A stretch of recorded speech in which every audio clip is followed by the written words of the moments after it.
Yo, it's your boy Ryan, Northwest Sports Fanatics, back at you with a new video. Today is Friday, August 4th, 2023, with your boy Ryan and the Northwest Sports Fanatics. Make sure you guys subscribe to the channel. Smash that like button either now or on your way out. Donate to your boy if you can. Cash App, $ ORION NWSF, or the YouTube Super Chat right here. We got Mariners, Angels. Let's get it, baby. What an emotional game last night with Cade Marlowe with that grand salami in the ninth, and we're just getting started. I had to get everything prepped there at the last minute, and J.P. Crawford is already in the box. Let's go, baby. Let's go, J.P. Yeah, I was messing around with the thumbnail a little bit too long, and I was trying to end up getting some good player images, and it took me a little bit longer than I wanted. 1-2 pitch to J.P. Crawford. Popped up. There we go, baby. Way to get it started, J.P. Crawford. Nice job. Next up for the Mariners, center fielder, Julio Rodriguez. Let's go, J-Rod. And anytime we can end up getting J.P. Crawford and Julio going at the same time early, we usually end up getting runs early. So let's get it, baby. How are you? Sorry I came in here so late. The stream started a little late for me. I usually like to get in here about 10 minutes prior to the game so I can go through the starting lineups and whatnot, but I was fucking around with this new program to make thumbnails, and then I just couldn't get my Julio and Shohei image the way that I wanted, so I had to, kind of refer back to just my standard, thumbnail look, and then by the time I looked up, I was like, holy shit, I'm going to be late, and I just got all the tags in, and here I am. So at least I didn't miss too much. I got in right with my first pitch with J.P. Crawford. Let's get to 100 and donos. Elliot in the building. What's good? I don't know. I mean, like I said, I guess, it ruins the Pac-12 and all the history that I've ever had in my entire life, but I guess on the bright side, Oregon, Washington, USC, and UCLA might be able to upset Michigan, and Ohio State. And if we do, then that's going to put us higher in the rankings. But I mean, what are we going to have? Just 2 super conferences, Big Ten, that's going to have 50 teams, and then the SEC? I don't know. I don't like it.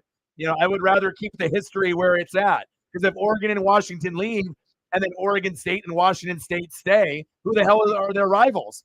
It's dumb, And so you're getting, and think about the athletes, it's all about money. It's not about the history. So you're telling me a guy, that's an athlete that's at Oregon, and then they got to be able to study, then go fly all the way out to fucking Michigan, and then fly all the way back. I mean, that's not realistic. So the students are going to be the ones that are going to be hurting from this. Oregon and Washington, the universities are going to make a shitload of money through the TV deals, but for the students, this is garbage.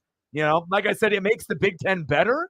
You know what I mean? But still, what about all the other teams? And I know a lot of other teams, Arizona, Arizona State, Utah are going to the Big 12, but essentially now the Pac-12 is gone. It doesn't exist. So I don't know if I really like that or not. I liked the Rose Bowl. I like the tradition, the history. So, yeah, some people might like it for you because you're a Big Ten person, but for someone that's, grown up with Pac-10, Pac-8, Pac-10, Pac-12 football, I don't like this at all. I didn't like USC and UCLA leaving for the money, and then now Oregon and Washington are leaving. So I guess if Washington State and Oregon State follow us and they go to the Big Ten, we can keep those rivalries alive. But, what happens to those two teams? They better bring Washington State, over again, and they better bring Oregon State, but I don't know. We'll see. We will see. Sauer in the building. What's good? Julio gets a walk. Man, it's awesome. What's crazy? So I ended up doing the game last night for, the Hall of Fame game with the Jets, Jets, Jets, and the Browns, right? Did that. I stayed on. I changed clothes. I got the setup, changed. And then Paisley was whining, so I took her for a walk. As I got home, I flipped on the TV, and I actually got to see the Cade Marlowe at bat. And then all my friends were hitting me up, and I was like, oh, my God, that was just wild and crazy. But it's just nice to see, players step up out of nowhere. And it's the first time that we've had a ninth inning grand salami since Richie Sexton in 2005. So it's not like that shit happens that often. So we got guys on first and second, which is a good sign with JP and Julio when we do well. Gino is in the box, 0-2 count. And yeah, it was amazing. So you never know. Next man up, Jared Kelenic gets pissed. He was our MVP for the first 50 games. He starts getting crazy, kicking water coolers, breaks his foot. Right here comes in this Cade Marlowe cat, 20th rounder, no expectations. And then he ends up being the motherfucking hero, hitting a grand salami after Ohtani hit his 40th home run. And I was like, fuck, well, this is over, and then all of a sudden we had a grand salami and came back. So pretty cool to be able to see guys that are no-name guys like Brian Wu and Cade Marlowe get a chance because Marco Gonzalez got hurt, right? So then, boom, insert Brian Wu, right? And then, obviously, Jared Kelenic gets hurt. Insert Cade Marlowe, grand salami. I fucking love it. And I got back to doing reaction videos. If you haven't checked it out, I ended up doing the Hall of Fame game reaction video, and I think it's going to really pick up. It's going to get us over 20,000. I know 100% for sure. I don't know how many subs I'll be able to get from now until the end of the year based off reaction videos, but if I'm consistent with it and I give it my flair, I think we could get maybe about 1,000 to 4,000 subs just based on me doing that. Hell, maybe even a little bit more. So I hope people enjoyed that. A lot of people messaged me privately and in the chat, obviously underneath the video, and it feels good. It's been over a year since I've done them. I feel I'm one of the best in the world at doing reaction videos for football. So I definitely think that we're going to gain some ground with that. That's big facts. Hey, break out the rye bread, baby. Man, it was awesome. And his wrist control, that was really the most impressive thing. Because, you don't really expect anything from a new guy. But if you saw how quick he snapped his wrist, I mean, that shit was gone. And he's definitely becoming a fan favorite here. Freaking Cade Marlowe, man, amazing. And like I said, I did a couple innings, and then I was like, I got to go take Paisley for a walk, and I actually got home, I think around the 8th inning. I think is when I got home. I think I got home around the top of the 8th, and I think when I cut the stream out, it was like the 7th inning. And then I was like, well, I was messaging my buddies. I was like, do we think we can come back and win? I don't know. And then obviously Cade Marlowe with the grand salami. Pretty sweet. Pretty freaking sweet, baby. Chopper towards third. No double plays. 1, 2, fuck. Double play. Gino. Why? Come on, buddy. We're going to need good production out of you. At least you got on base early. We got the new Julio. So, hey, you got to get going too. And then Gino, we gotta not hit into double plays. And Mr. Double Playing himself is typically Ty France. He hits into double plays all day, all night. But guess what? We got our guy playing cleanup at catcher, Tom Murphy. Let's go. But I definitely feel rushed right now. Like I don't even have my chain on or anything. Go. Yes, sir. Go. There we go. 1-0 Mariners. Tom Murphy with another RBI, baby. But doing the reaction video earlier today, me getting the new thumbnail program and fucking around with that. Then I had to go in late and do the tags, make sure I got all the photos and the starting lineup. So I do apologize hopping in a little bit late, but at least I got in right when first pitch started, but didn't get to go over my typical starting lineups and kind of bond with you guys and kind of interact for 10 minutes before we get in the game. I took a nap with Paisley, so I probably shouldn't have slept as long as I did after I ended up working with the reaction video earlier. But, sometimes your boy needs a little bit of a nap, you feel me? Nice job, Murphy. Teoscar! Back, all the way to the wall, baby. Go.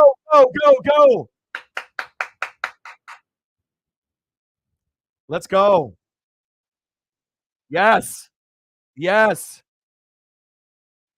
Let's go. Good start. Murphy at second. No, third. And then you got Teoscar at second. Oh, was that interference? Oh, yeah, that fan definitely interfered. Idiot. Now they're going to review it to see if it was a homer. That might have been a homer. I don't know if it was. I have to see another replay, but I got to go grab my chain once we get into this commercial break and something to drink. But, wow. Let's go. Are we going to review or what are we doing here? What we got going on? But the bats are hot so far. We got to review this. Take the time and review this real quick to see if this is a homer or not. Let's look. Ooh, that's close. I would probably say not a homer, but it would have hit the very top, of the surface of the padding and would have fell. It looks like it was maybe 5-6 inches away from actually going over of the, that protection right there. But hell, we'll take it. 2 outs. Now we just got to make sure we don't get, a force out here. Come on now, Ty. Ty, back. Go on, baby.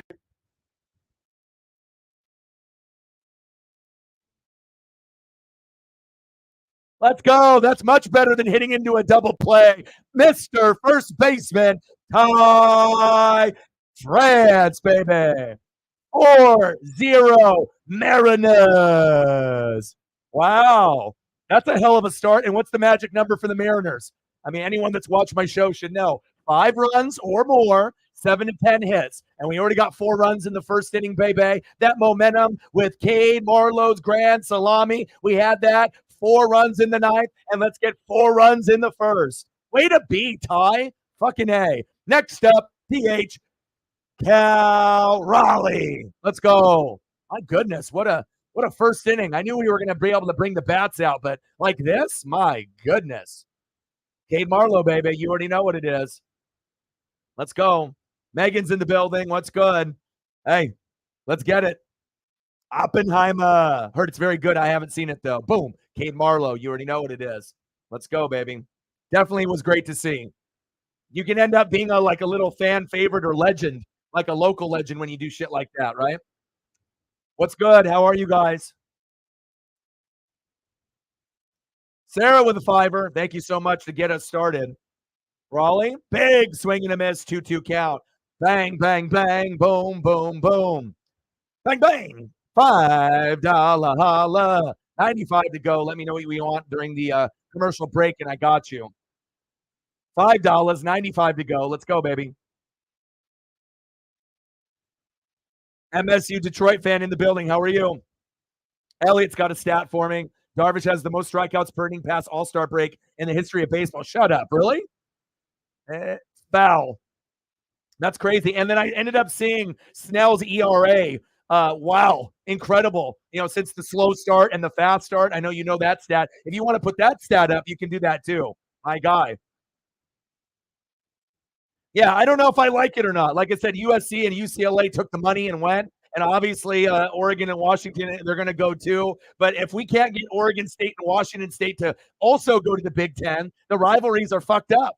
You know what I mean? And then you got fucking Arizona State, and Utah going to the Big 12. I just don't like breaking up the history that we had, the rich history of the Pac-8, the Pac-10, the Pac-12. Now half the teams are going to the Big 12. Half the teams are going to the fucking Big 10. Well, I mean, what are we going to have? Just like 3 conferences? You know, we're going to have a Big 10, Big 12, obviously ACC, which is irrelevant because Clemson's no longer really good anymore. And then you got the SEC. I don't know if I like that.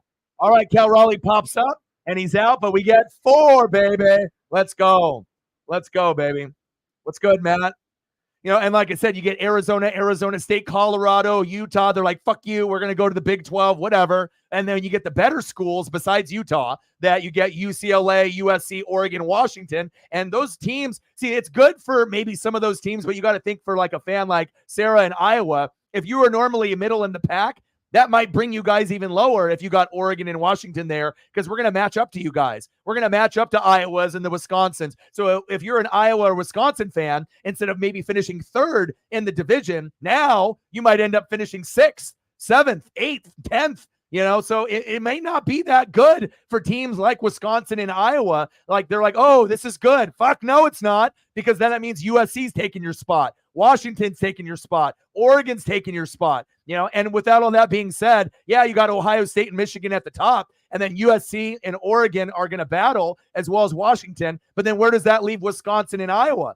You know, you guys were normally at the top. Now you're going to be in the middle or maybe at the bottom, depending on how many more goddamn teams they add to that conference. So, yeah, you know, money's money, you know, and it's going to be cool for USC and Oregon to play Ohio State and Michigan as a regular game. It's like a bowl game, you know, it's going to be exciting. And if USC, Washington, and Oregon can beat Michigan or Ohio State in the regular season, that's going to add a little flavor. And then the rankings, you know, we'll be able to jump and get into the top 5 and top 10 a lot faster. Alabama and Georgia are still the truth. They're the best, right? But if Oregon can beat Michigan and USC can beat Ohio State, that's going to propel us, you know, up into another stratosphere. So in that regard, I like it. But again, we already know how good Michigan and Ohio State are going to be. But Oregon and Washington and USC, we will bring it. and we're going to try to win that division sooner than later. But do I like the move? No, I fucking don't. I don't like it at all, but it is what it is. I can't do anything about it. Oh, no. Rengifo, back. Gone. God damn. Okay, well, fucking A. I guess it's fucking all the hits, huh? All right, Rengifo, 4-1. And that was on Castillo. Come on. My goodness. Like that already, huh? I'm going to get caught up in the comments, I promise here.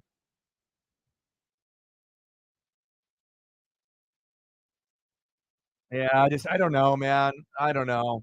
I mean, bring Oregon State and Washington State so that way we can keep the Oregon State rivalry. USC and UCLA are rivals, so they got to go together. So Washington needs Washington State. Oregon needs Oregon State. And honestly, Washington State and Oregon State would benefit going over as well. But then that puts mid-level or people that used to be towards the top, like, Wisconsin and Iowa, you're going to scale back. So, it might be good for some teams, but for other teams, it's going to be terrible. It's going to make you have to work even harder. And then the recruiting is going to be even more challenging now. Big swing and a miss for Ohtani, but I don't fucking like it at all. So again, Sarah, you like it, but again, it's not your conference that's getting broken up. It's our conference. Imagine if the Big Ten blew up and then your teams, Iowa and Wisconsin and Michigan and Ohio State came over to the Pac-12. You guys wouldn't fucking like it one goddamn bit. And if you say that you would, you'd be lying. There's no way that you would like it. Big Ten has been around for such a long time, and you're telling me if the Pac-12 was like, here, come over here, take this money, and you're going to break up all that beautiful history in the Big Ten championship game and everything there just to come over to our conference? Come on. Let's be honest here. You got to look at it from both perspectives. So it might be good for some people, but I don't fucking like it one bit. I don't like it one bit. They're obviously following Arizona State, Arizona, and Colorado, maybe just being kind of like more Southern rather than the Northern. Most of the Northern is going to go, to the Big Ten, Southern, and except for obviously USC and UCLA, which is more Southern, but they want to be able to make money off of them. So, it is what it is, but I don't fucking like it. I don't like it. But again, there's nothing we can do. And then the bright side of it, if we beat Michigan, Ohio State, then it's going to propel us into another stratosphere during the regular season. And obviously bowl games will be lit, but during the regular season, you're going to get more games that are like bowl games, I guess, but don't like it. Don't like it. So anyone can have their own opinion. But again, I've been watching fucking Pac-8, Pac-10 football, since the 80s. I don't want to see the shit broken up. That's all the history. We know that we're not going to be able to get to natties, but the Rose Bowl was a big thing for us. Now, instead of the Pac-12 going against the Big Ten, what are we doing? It's just going to be Big Ten versus Big Ten. It's going to be Michigan and Ohio State, and everyone else is fucked. Fuck that. See, it's fucking everything up. People are not thinking of the repercussions. So if Michigan and Ohio State are great, what happens to Oregon and USC? Where it could have been USC and Michigan, Rose Bowl, right? Oregon and Ohio State, Rose Bowl. What happens if we lose to those two teams and then it ends up being Michigan, Ohio State, Rose Bowl? And then USC and Oregon are just sitting there like, what? Nothing? So think of it like that. It's not good, man. I don't like it one bit. Elliot, he said, Kim, best baseball player all time, baby. I see you. Lauren's in the building. What's good? I need to get my drink and get my chain on. I'm all fucking out of whack here. All kinds of just nonsense.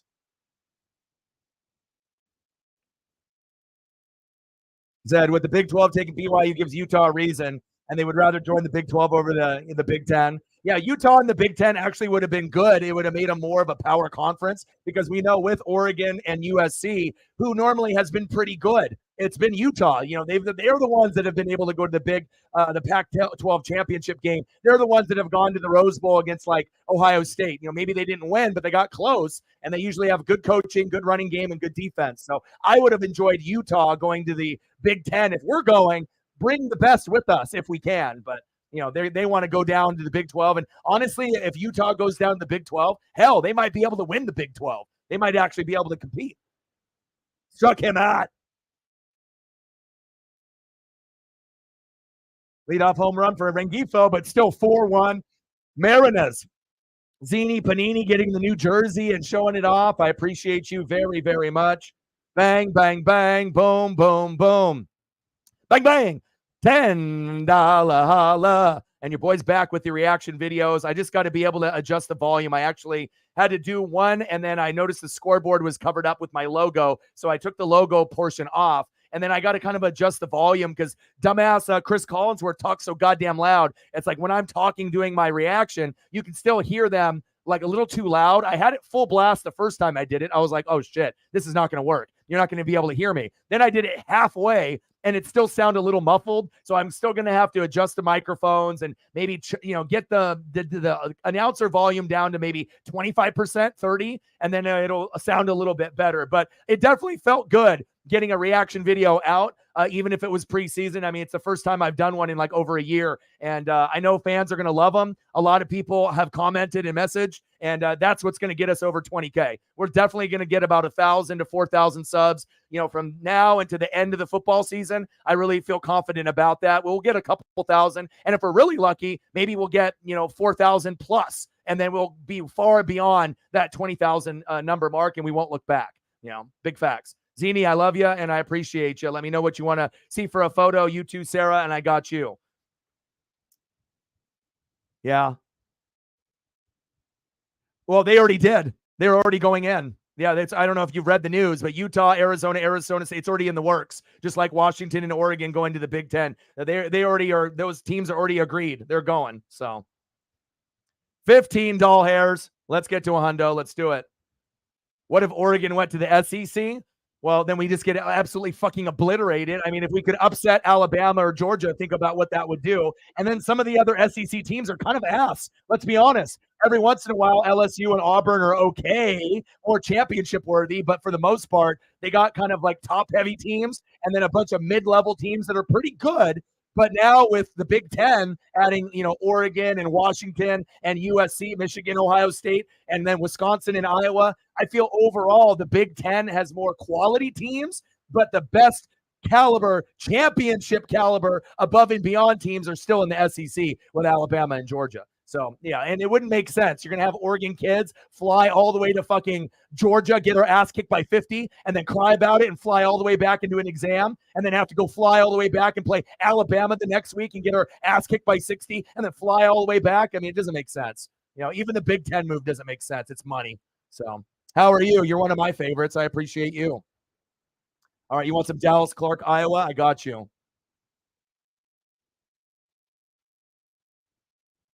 ACC, Notre Dame with the independent, Clemson, SEC's eyeing Clemson and Florida State. Yeah, I know Florida State was, they were looking for another out and whatnot. I was actually going to do a reaction video of my real opinion about Oregon leaving as well. I could kind of go over USC and back, go, let's go. Yes, sir. We already hit our magic number of 5. Dylan Moore. Bye-bye.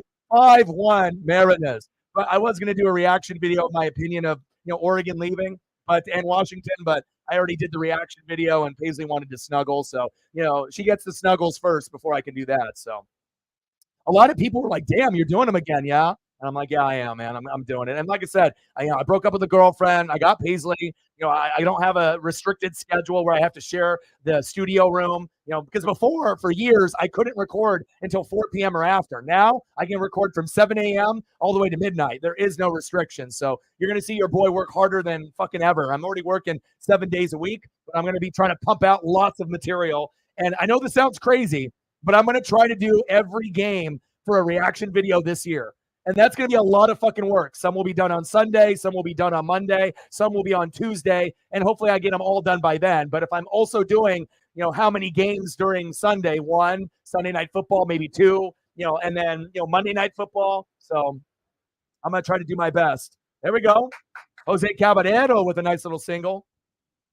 Nice job, Jose. And I'll promise I'll get some photos up for y'all here. Because today's been a very busy day with the reaction video, the news with Oregon and Washington going to the Big Ten and following USC and UCLA in 2024. But I just hate that a conference that has such rich history, even though we weren't able really to compete with the SEC, we were right there with the Big Ten. Obviously they normally are better than us, but we had some epic battles, and now we're going to be able to see regular season Michigan, Ohio State versus Oregon, USC, which is exciting, and Washington. But I just don't like to see my conference, the thing that I grew up loving here in Oregon, just being like thrown to trash, like we don't exist anymore. I don't know. I don't like it. again, for some people that are already in the Big Ten, like Sarah, you guys might like it because it's going to make your conference better. But what happens if your conference was the one that was blown up and there's no more Big Ten, and then you come over to the Pac-12? You can't tell me that you honestly would love that.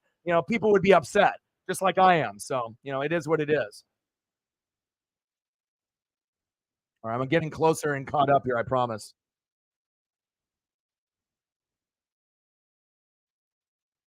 Safe at second base. Jose with the steal. Nice job.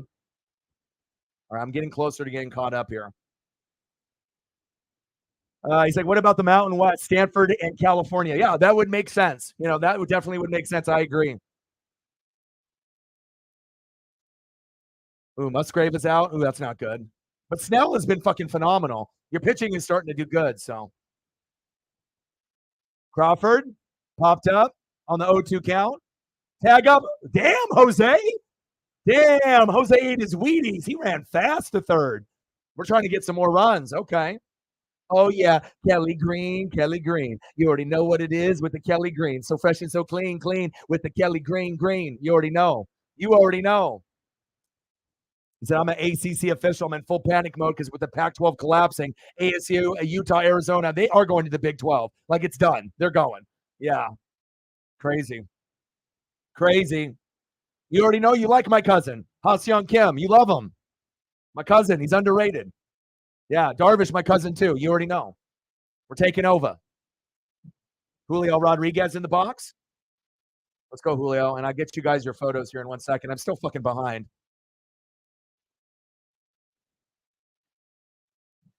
Fucking NWS War Games. You already know what it is, bro.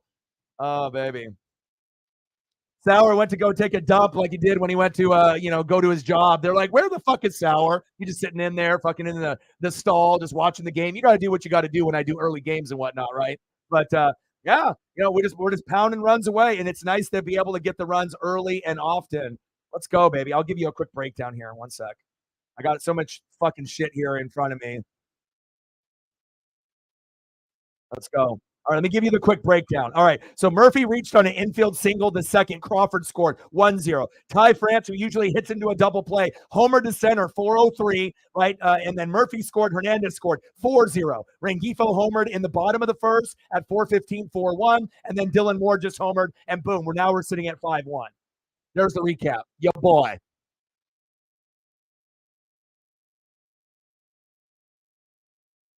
You know what? I have no idea. I have no. You'll have to tell me. Sauer's like, man, I wasn't in the bathroom, but were you though? 15 doll hairs. Let's get to a hundo. Zini and all my OG fans like Lenny D, they're like, they messaged. They were like, bro, your reaction videos are going to be good. Because like I said, it's not only reacting to what you're seeing in the highlight, me giving custom nicknames and my catchphrases, but also, giving you the information on what's going on with the team. A lot of people that do reaction videos, they don't know, it's like all they're doing is, oh shit, and oh, big hit. And then they just, wave their arms and scream and yell. But when it comes down to like kind of expressing like what's going on with the team, who are the good players, what's the breakdown, what's the analysis, how is the team going to do, you definitely see a lot of those people cut corners when they do reaction videos. And then I may do the stats at the end, but if I do that, then the videos are going to be, instead of 15 to 20 minutes, they're going to be 25 to 30, and that might be a little too long. So I'll kind of gauge the fans if they want me to do a breakdown after the highlight package is over, go over the score, who got the yards, in the running game, what's the quarterback stats, completion percentage, touchdown to interception, and I can do that if the fans want. If the fans want just the reaction video, so the video is shorter, then I can go that route. But again, if I end up doing an analysis breakdown, it's going to add another 5 minutes to the video. And if I'm already 15 to 20 minutes in, it might be too long for some people. So, but it is what it is. I know people that love me and love the channel and love you guys. They're going to watch no matter what. Big swing and a miss for Julio. 2 away. Come on, J-Rod. Come on, baby. Nice new photo I got there. So fresh and so clean, clean. Next up, third baseman, Eugenio Suarez. And I'm definitely getting the photos for y'all here in just a second. I apologize. Lots of people in the room commenting, and I like that. I like that. Oh, really? Interesting. Hyphy.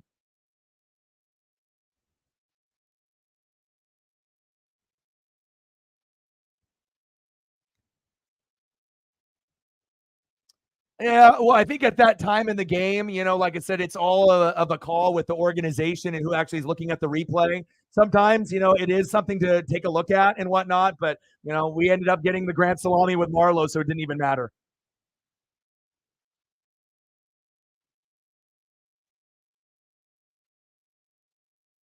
How are you doing, Brandon? I hope you're doing well, brother. Oh man, it's going to be crazy.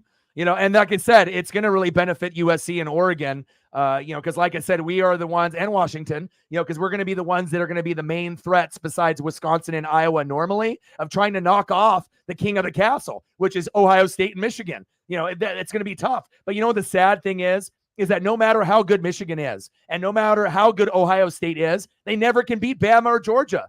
They can't. I mean, even if you merged Michigan and Ohio State to Mohio State, right? You merged them together. You still couldn't beat Georgia or Alabama.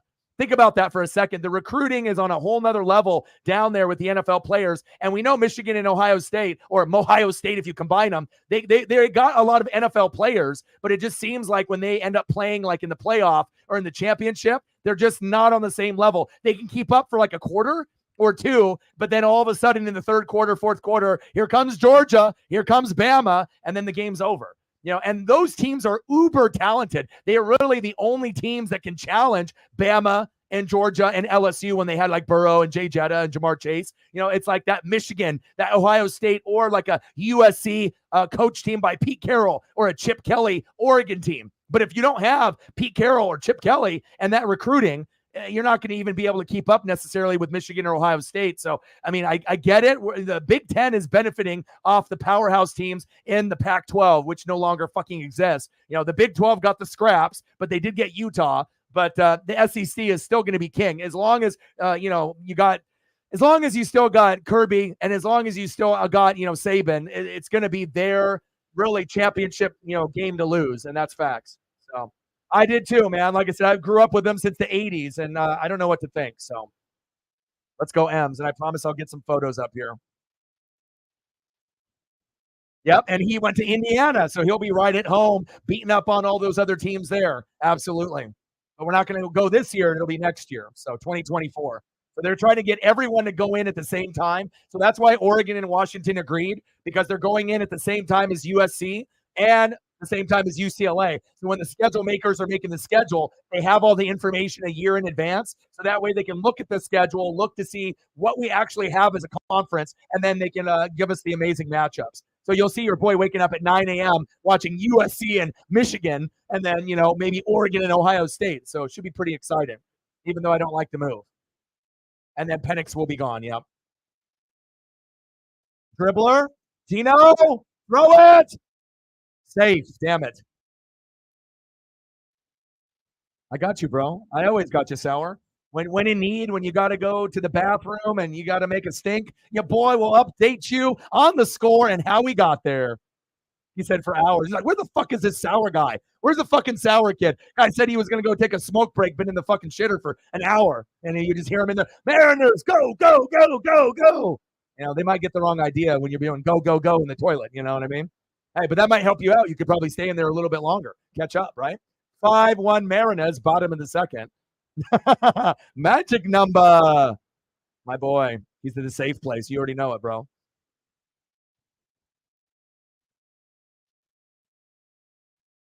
There we go. All the catchphrases. Curtis in the building. What's good? No, like I said, we don't have, Chip Kelly, USC. You got Lincoln Riley, which is closer to Pete Carroll than what we got. I don't know. I kind of like Mario Cristobal. I don't really know if I like Dan Lanning yet or not. I think we're still the jury's still out on him. But again, it's going to benefit the Big Ten overall. And then over a couple years, it might be something where Washington, USC, and Oregon will thrive. But again, it's going to hurt Wisconsin. It's going to hurt Iowa. It's going to hurt all of those teams that normally were third in the Big Ten and fourth. Now those teams might go from third, like Wisconsin and Iowa, all the way to like seventh. So again, you might be wanting to go to the Rose Bowl, and now you're going to go to the Mr. Clean Bowl. If you like the Mr. Clean Bowl, Sarah, for Iowa and Wisconsin fans, that's fine. But I know if I was an Iowa fan and a Wisconsin fan, fuck that. I wouldn't want that. I don't want to go to the Mr. Clean Bowl. I want to try to go to the Good Bowl,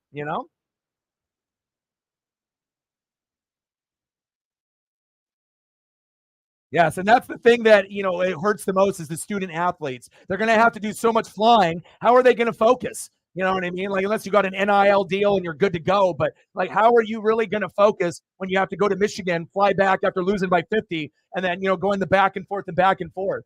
It's not gonna be ideal. Even if we have a lot of money with, Phil Knight and Nike and whatnot and private planes and whatnot, it's not ideal. It's supposed to be about the education first. But again, reflect, you and me are OGs, and for a lot of people, it's just football. They don't give a shit about the kids. They want to exploit the kids, make money off the kids, and not pay them. And then now we have the NIL deals there, but it's never been about the kids. It's always been about the money, that the kids are bringing in. That's facts. You know that. I know. 109 years destroyed for what? Money. Not good. Like I said, some people might know if Oregon and USC and Washington actually can upset Michigan and Ohio State every once in a while and actually win the Big Ten, then it could be big.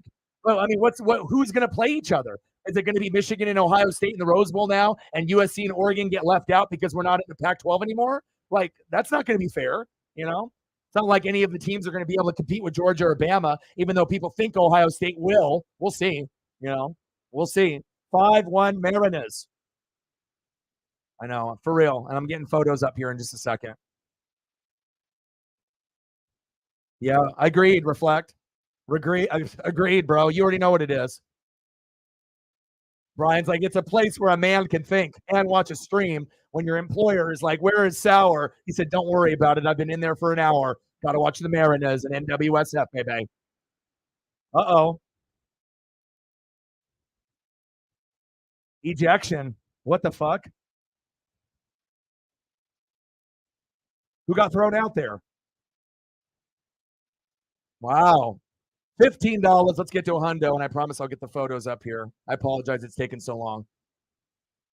Yeah, we're talking a little bit about that, about the Pac-12, with the schools and whatnot. And I started doing reaction videos again. So I did the reaction video from the Hall of Fame game last night with the Jets and the Browns. Angel coach looks like they got ejected. Is that who that was? One of the assistant coaches or something? And then obviously I wanted to do a reaction video to Oregon and Washington going to, but I figured I would just talk about it here. And I wanted to spend some time with Paisley and give her some of the exercise. Oh, and I ended up taking her to get her nails did and get shampooed and washed by Dad. Damn it. So Paisley's super happy. Nails did, her did.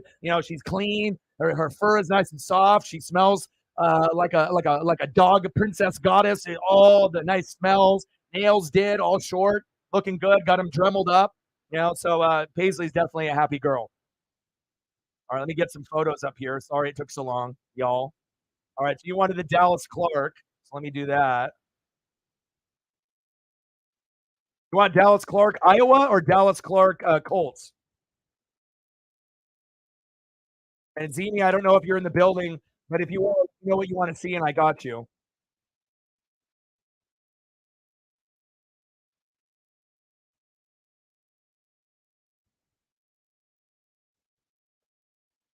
Shit, I can hit you with Dallas Clark. Hell, I can hit you with Caitlin Clark. All the Clarks, baby.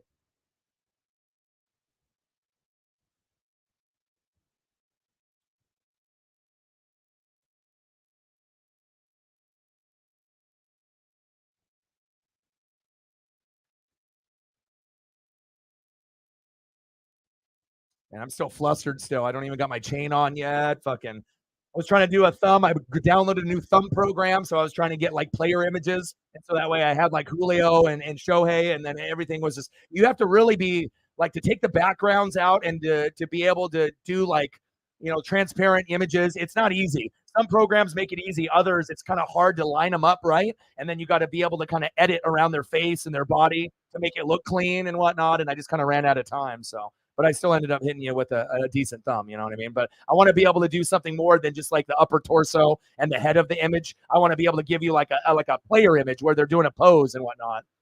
Got him. Yeah, steal with 4Ks. Nice job.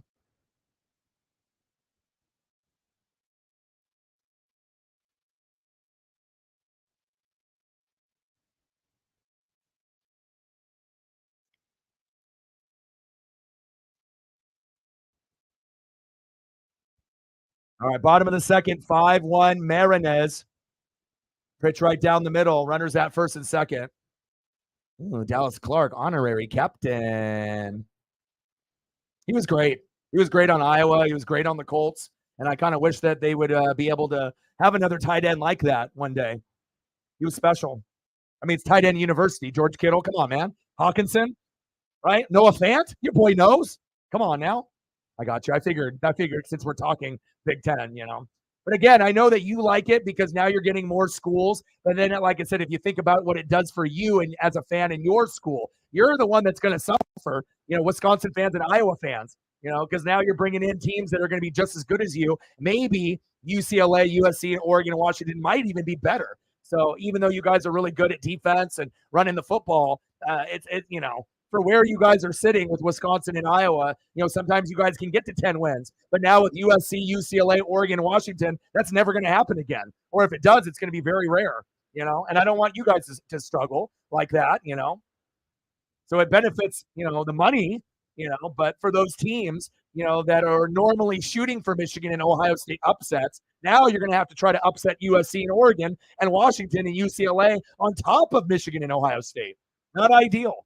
I mean, who the hell would want to be rooting for Iowa or Wisconsin, and then you end up going 7-5 when you want to go like 10-2 or 9-3? It's a little, it's a little kind of a heart punch, a gut punch, But again, I always try to think outside the box. I try to put myself in the shoes as an Oregon fan, but I want to put myself in Sarah's shoes as like an Iowa fan, where it might be kind of good, just looking at it like, black and white. But once you dig deeper, like, oh, fuck, maybe this isn't good, 1-2 pitch to Grichuk. Big swing and a miss. Got him. Michael in the building. What's good? All right. Appreciate you. With the Dallas Clark.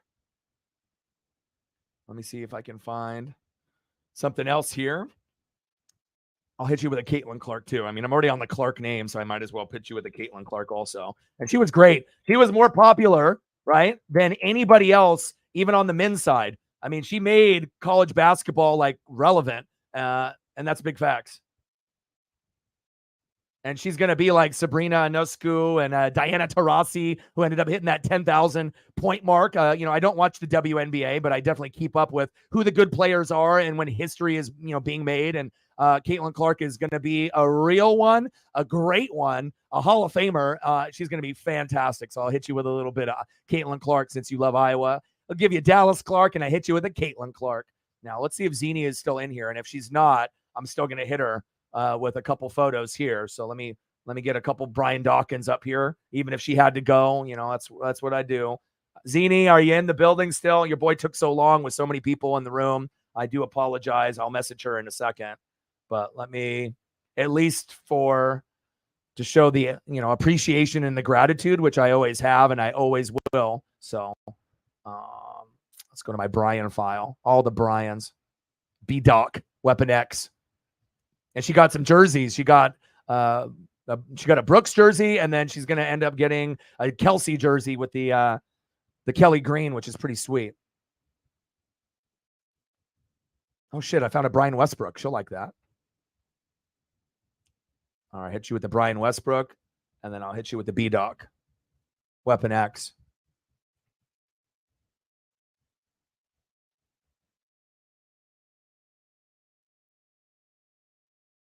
Appreciate you, Zini. You're a real one. Love you. Let's go. And, I might not be an Eagle fan per se, but I like these two Bryans. What Westbrook was very underrated, and this is one of my favorite safeties of all time. Let's go. You got guys like Ronnie Lott, B-Doc, John Lynch. There was just so many Atwater, Ed Reed, Polamalu. I mean, there was just so many guys, but, seeing John Lynch make the Hall of Fame and then Warren Sapp and Derek Brooks and then finally getting Rondé. Think about that for a second when you watch Super Bowls and when you look at stuff. We had 4 Hall of Famers on the team, and we had Simeon Rice, which was a borderline Hall of Famer that was averaging 15.5 sacks for about 3-4 years, coming from the Cardinals to the Bucks. Essentially, he could have been a borderline Hall of Famer. How many teams, when they go to the Super Bowl, have 4 Hall of Famers or more? And I had Mike Allstott on the other side. So, like I said, when anyone thinks about defense, you can't replicate the 2002 Bucks, the 2000 Ravens with Ray Lewis. and also the '85 Bears, the Bears with Richard Dent and obviously with Singletary, Mike Singletary, and Richard Dent. That's big facts. All right, we're in the top of the third.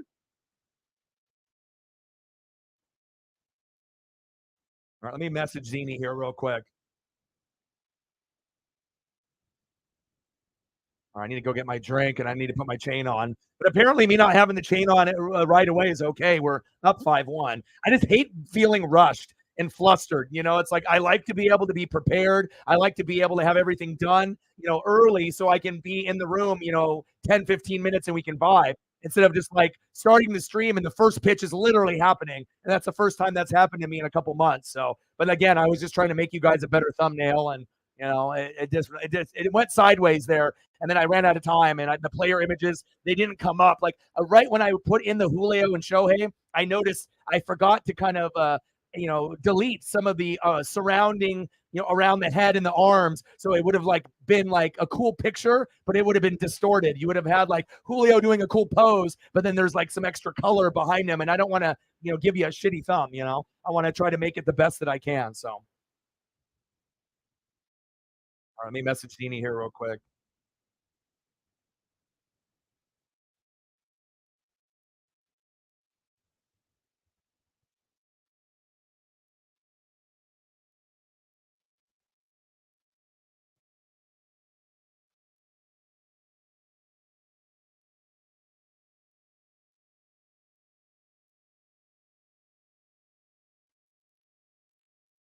I just always have to make sure we message people, that are close to me on the channel and whatnot. So I know other people on YouTube, they don't do that shit. It does mean a lot. I don't even care if it's $1. It don't matter.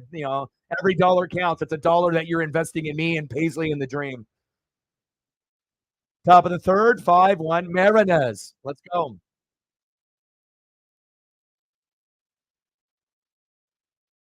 right, let's go, T. Oscar. Let's go, baby. Okay, now finally, I'm almost halfway through the game. I'll be able to go get my drink and I'll be able to put the chain on. How are you doing, John? What's good?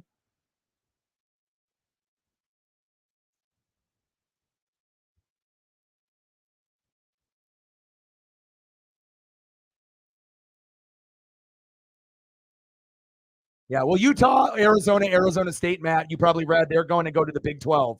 So, but if you're Ohio State, Michigan, Oregon, Washington, USC, and you're going to be like the teams, and then you also have Wisconsin and Iowa in there, think about all the other schools that are in the Big 10 that were always hoping for like some kind of crazy upset. Now you're going to have to fucking upset Oregon and all those other teams. Oh, go, go, go, go, Teo, go, Teo, go, Teo. Nice, T. Oscar. He's like, you were about to trade me because I was playing like shit and striking out too much, the league leader, or at least in the American League in strikeouts. And now he's actually got a couple doubles. Nice job, Teoscar Hernandez. Next up, first baseman, Ty France. But again, Oregon, Washington joining USC and UCLA in the Big Ten in 2024. Reaction videos are back, and I was contemplating if I wanted to do it, but I was like, you know what? Fuck it. Let's get started right away. Let's do every game. Let's do some preseason ones too, and that way I can get acclimated to it. And then by the time the regular season starts, I'm already going to be in perfect form. And obviously, I feel like it's not hard for me. Like I can do it, but I want to be able to give you catchphrases. Get you some custom nicknames, so that way that Peter Schrager at Good Morning Football and EA Sports and Madden, they can spy on the channel and steal my material. That's what it's about. They can't come up with ideas on their own, so they got to go to YouTube and steal shit. So, and anytime you end up watching Good Morning Football or one of those shows and you hear a catchphrase from one of the YouTubers, whether it's me or someone else, you know where they got it from. They didn't come up with it on their own. They stole it. So that's what they do. They love to steal. Top of the third, 5-1 Mariners. 2-0 pitch to France. Foul back, 2-1 count. Of course. And it sucks because, what are we going to have? Just two conferences, Big Ten and SEC, that are really good. And then we're going to have two, like, average with the ACC and the Big 12, which are the booty conferences. And then anything else like the MAC, and that's not even existent anymore. I don't know if I like that at all. And if it's going to be called the Big Ten, how many teams are they going to be in there? Like 50?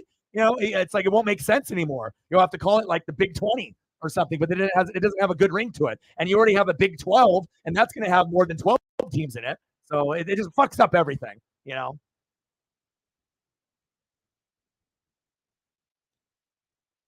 All right. Walked him, baby. Second walk by Detmers. Next up, DHing for Seattle. Big dumper, Cal Raleigh. All right, I'm gonna go get my drink and put my chain on. Chain hang low. I'm gonna get my chain hang low. He said it's gonna be the Big 16. Doesn't have the same ring to it as the Big 10 or the Big 12, but it's gonna be 16 and 16, and then eventually, maybe 24 and 24. Like it's not gonna be that crazy to think. So Zach in the building. What's good? I actually think our chances got much, much better within the last 2 weeks. If you would have asked me 2 weeks ago, I would have said we have a sliver of a chance. But if we can start beating up on the Angels, beating up on the Yankees and the Red Sox, catch up to the Blue Jays, because you already know in the playoffs, it's going to be right either the Astros or the Rays. One of them's going to win the division. One's going to be a wild card. So let's say the Rays win, Astros have one spot in the wild card, right? Then you're going to have, the Rangers, in one spot, right? So they got one, and then also you got like the Orioles. So you got those teams there as well. So Rangers and Astros, one of them. Orioles, and obviously one of them with the Rays, one of them, and then obviously the Blue Jays and the Mariners. I hope. And then we're going to have to fight it out, Blue Jays and Mariners, for that last spot. But also the Angels and the Yankees and the Red Sox are going to be battling too. But I think personally the Mariners are better than the Angels. I think we're better than the Red Sox and the Yankees. But I don't know if we're better than the Blue Jays. But I think our play as of late has proven that we can be on the level of the Blue Jays and the Astros and the Rays and the Orioles and the Rangers. But it's like we're on the outside looking in. So if you would have asked me 2 weeks ago, I would have said 10% chance. Now I'm thinking there's probably about a 50% chance. It went up about 40 points. And if we can continue to keep climbing in the standings, we're not that far back. I think it will come down to us or the Blue Jays with the last spot. So it's like Orioles, if they get the division, Rays are a wild card, right? If the Rangers get the division, Astros got a wild card spot. There's only 3. So it's going to hopefully come down to the Blue Jays and the Mariners for that last spot. And then that rivalry will be heated up because we love the Angel rivalry. We love the Blue Jay rivalry from last year in the playoffs. We love the Yankee rivalry. But I think if it ends up being Blue Jays, Mariners, Mariners, Blue Jays, it's going to be really fucking exciting. So I think right now it went from 10% 2 weeks ago. Cade Marlowe with the grand salami, and the confidence is high. I feel that now it's at 50%. And if you ask me in 2 more weeks or maybe a month, I might say that's going to be a 70% chance. But I'm not there yet because I think the Blue Jays, I got to give them respect. So you know what it is. Nice. Yeah, I hear you. I hear you, man. I hope you're doing well, man. Yeah, Cade Marlowe. Well, he's a 20th rounder, so we don't have any expectations. He filled in for Jared Kelenic, when he kicked the water cooler after getting pissed off a strikeout and a bad call, right? And then he broke his foot. So when you have a guy that's a 20th rounder, you don't expect anything. And it's awesome to be able to see. Same thing with Brian. Woo! Right? We didn't expect anything out of him. Marco Gonzalez got hurt. Brian Wu came in. There you go. Same thing with Bryce Miller. We didn't really know with Robbie Ray going down with an injury. And then we got Bryce Miller. So we've had 3 guys, that had injuries with Robbie Ray, Marco Gonzalez, Jared Kelenic. And in return, we got phenom Bryce Miller, who arguably is our best pitcher besides George Kirby or Castillo. Then you get Brian Wu for Marco Gonzalez. And now you end up getting Cade Marlowe, making himself a name for Jared Kelenic, at least a little bit, even if it's temporary. So it's nice to see, man. All right, I need to go get get my chain, my Mariner chain, and I need to go and end up getting a drink out of the freezer. I got a Snapple, and I got to say hello to my pup. So give me 1 second here.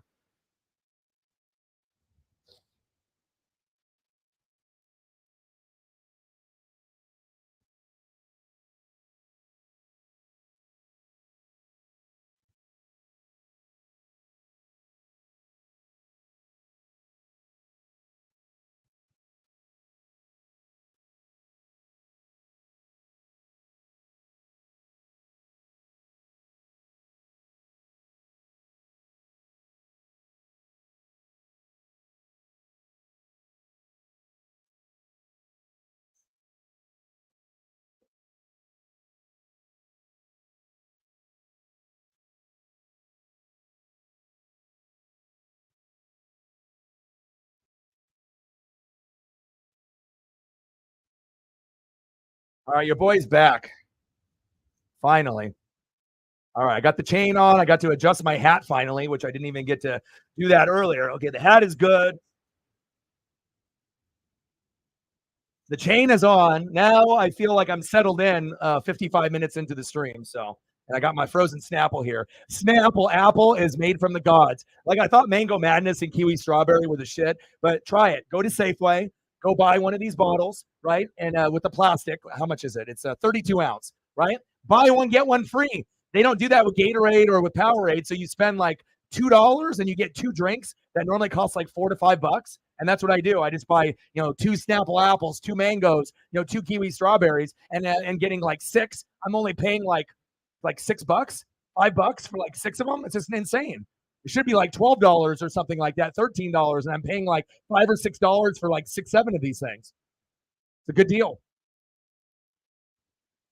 And I actually weighed myself today to see where I'm at on my journey because during COVID, I blew up. Everyone was, not exercising and ordering from Grubhub, and I was being a fucking idiot, just not taking care of myself. And I got all the way up to like 250, 265. I weighed myself today. I'm down to 212. So pretty amazing. If you work hard and you have a pup that can, wake you up at 5, 6 a.m. and force you to walk them, and then you usually do 2 to 3 walks a day while grinding full time. And I'm eating healthy. I haven't had any fast food in over a month. I'm eating good vegetables, sauteed, and a lot of fruits, strawberries, blueberries, watermelon. And then your boy now is already 40 pounds down. Unbelievable, And now I just need to get down another 12 pounds to get to 200, and then maybe see if I can get down to 190, 195. But hell, to go from 250 to 265 to 212, that's a pretty good fucking loss of weight. So your boy's grinding on all facets of the game. All right, Luis Castillo, baby. If you work hard, you can make your goals accomplished. Foul back. Luis Castillo, 7-7 record with a 2.88 ERA because he doesn't get any goddamn run support. Now, if he did, I think his record would be probably, realistically, probably 9-5 would have been a realistic number. I don't know about 10-4. He hasn't been that good this year, but 9-5, he definitely could have been that. 9-5, 10-4. So, all right, here we go. I need some Snapple apple in my life. It's like a slushy from like 7-Eleven or a squishy from The Simpsons. It's just incredible.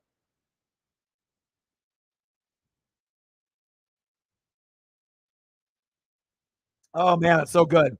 And the best part about it, when you put it in the freezer for an hour, it stays so cold with the ice in there, through the Snapple apple that you can have it, on a desk, or, you can fuck around, be on your phone, do whatever.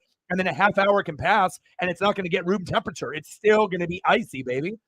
I like all my stuff icy. As cold as possible. I don't like stuff that's room temperature. I like everything icy. So icy. Bottom of the third, 5-1 Marinez. Runner at first and second. God damn it. Rengifo's going to score. Damn it. 5-2. Damn it, Crone. So Rengifo got on, Ohtani being Ohtani, and CJ, grabbing him, adding him to the roster. They actually got him, Mustakas, and then Grichuk, so from Colorado. So they've added some pieces. They're not giving up. There's Mustakas with Shohei. He's up next, playing third base at cleanup. But since Mike Trout got hurt, the Angels are trying to get to the playoffs. With Shohei. Yankees and Boston are too, even though the Yankees can't hit worth a damn. And obviously the Mariners, we're fighting for our lives too.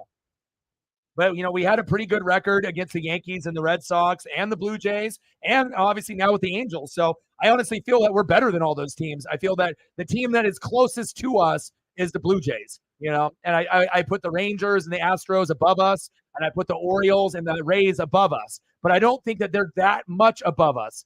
I got to give them the respect. I love the Orioles. They're probably one of my favorites. But, the Blue Jays and Mariners can be that sleeper team that they take for granted. And then, boom. Back. Gone, baby. We're knotted up at 5. Holy shit. Mike Moustakas with a grand salami. We got one with Kate Marlowe yesterday. They say, fuck you. And then they give it right back. 5-5. What a game. That's a bad look for Luis Castillo. Moustakas. Wow, huh? 5-5 like that? Jeez. Unbelievable. Castillo, come on, brother. And that's like I told you, if anyone thinks that Luis Castillo is still the number one pitcher, these are the type of games that will reaffirm what I've been saying all year long. He's not. He's not our number one. And you know what? He's not even our number two. I would probably go with George Kirby and Bryce Miller in either order. Bryce Miller number one, George Kirby number two, or George Kirby number one, Bryce Miller number two, and Castillo is firmly number three now. These are the type of games that prove it. Like he can be good at times, but then he gives up a lot too. He's not the same player as last year, but that's tough. Nice. Heck yeah. Heck yeah. Chopper. There we go. JP. Got him. One away. 15 doll hairs. Let's get to a hundo. Yeah, and I didn't know if they were going to play Cade Marlowe today after that amazing grand salami in the ninth. And like I said, it's the first game-leading grand salami that the Mariners have had in the ninth inning since 2005 and Richie Sexton. Big Rich. Big old Richie. Mr. Sexy. So, I mean, it's been a long time since we've done something like that. And let alone being in a guy like a fill-in guy, like a bench guy doing it. Pretty amazing. Yeah, I definitely screamed when I saw that shit last night. And it was cool that I got back with the walk with Paisley before that. Mickey Moniak. Oh, Jesus Christ. All the way to the warning track. 2 away. Dylan Moore with the catch. Golly. Everyone is connecting today. Good job, Dylan, with the defense. $15. Let's get to a hundo. But again, if anyone hasn't seen the reaction video, please do. And like I said, I will be pumping those out. I'm going to try to do as many as I can.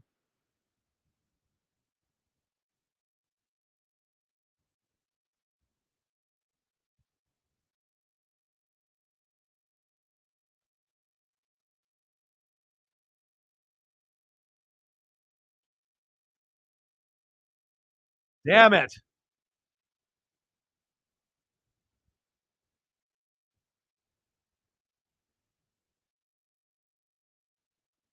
There's raking right now.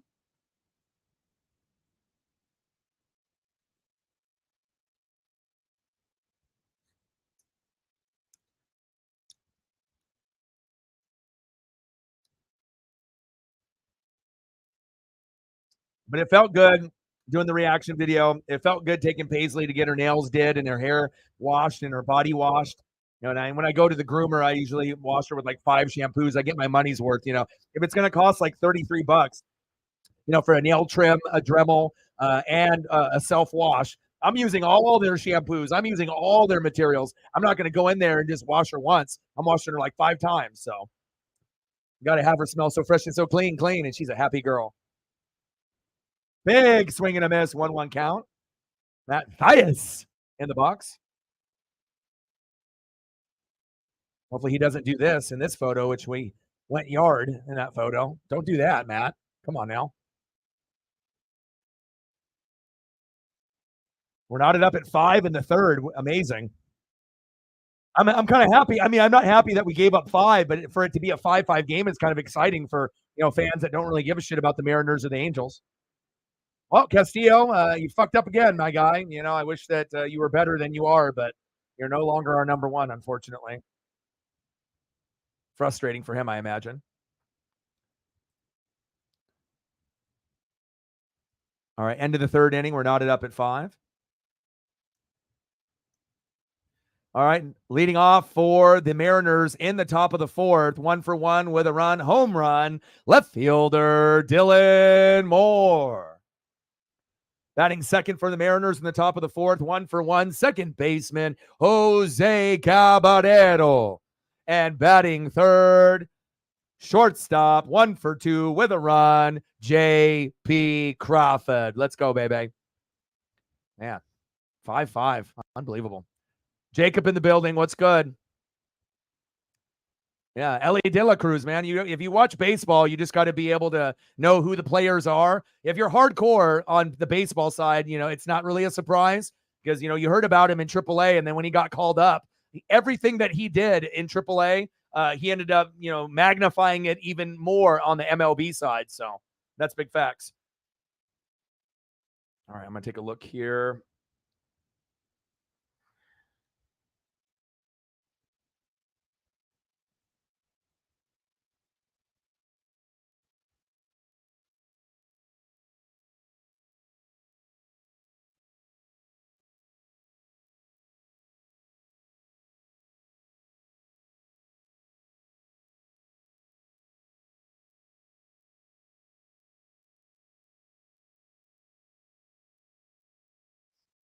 All right, baby.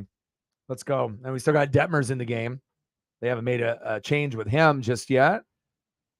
I'll look over the stat line here real quick. So with Detmers is 2-8 with a 4.35 ERA. So that's why we're raking on him, because his ERA is through the fucking roof.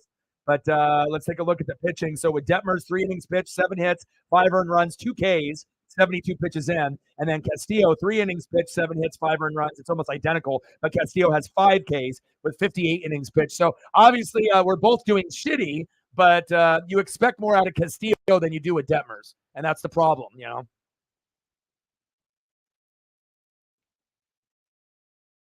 go, Dylan. Hope everyone's having a fantastic Friday.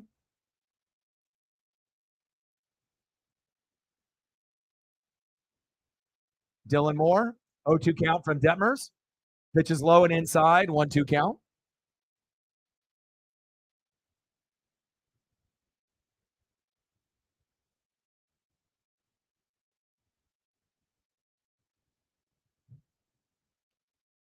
Top of the fourth, we're knotted up at 5. I'll give a quick recap here for anyone that's just hopping in, just to give you an update on how the hell we got to this kind of crazy score. And then, Shohei Ohtani hit home run number 40 last night late. And I'm like, fuck my life. All my Mariner buddies were messaging me. I'm like, well, I guess we fucking lost. And then all of a sudden, Cade Marlowe comes up with bases loaded. We fought. And then he ended up hitting a grand salami, first in his career. He just got called up because of Jared Kelenick's injury, kicking the water cooler and breaking his foot. And he's the guy, a 20th rounder, not a first rounder, not a 5th rounder or a 6th rounder like Brian Wu, a 20th rounder. So no expectations, and ended up being the hero for us last night. Pretty amazing. All right, come on, Demo. 1-2 pitch. On the corner in the zone, but not called a strike.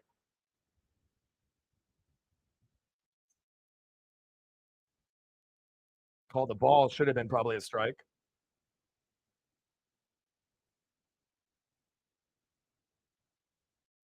Demo.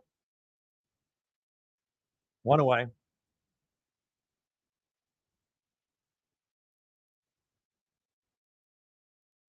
I'm liking your comment, Elliot and Sarah, on there. Yeah, it's just a nice way to be able to interact with y'all. And like I said, once people start realizing that I'm doing the reaction videos again, and that's really what I got known for. We got big that way, when I ended up doing the reaction videos the first couple of years of the channel. So kind of getting back to my roots. I've been recording for 11 years. This is my 7th year on YouTube, but I haven't done reaction videos in over a year. So it's going to feel good to kind of get back and show my swagger, show my personality, show the nicknames and the catchphrases, and give you my all. And I'm gonna try to do every game, and that's gonna be very difficult. But it also depends on how many games I'm gonna be calling.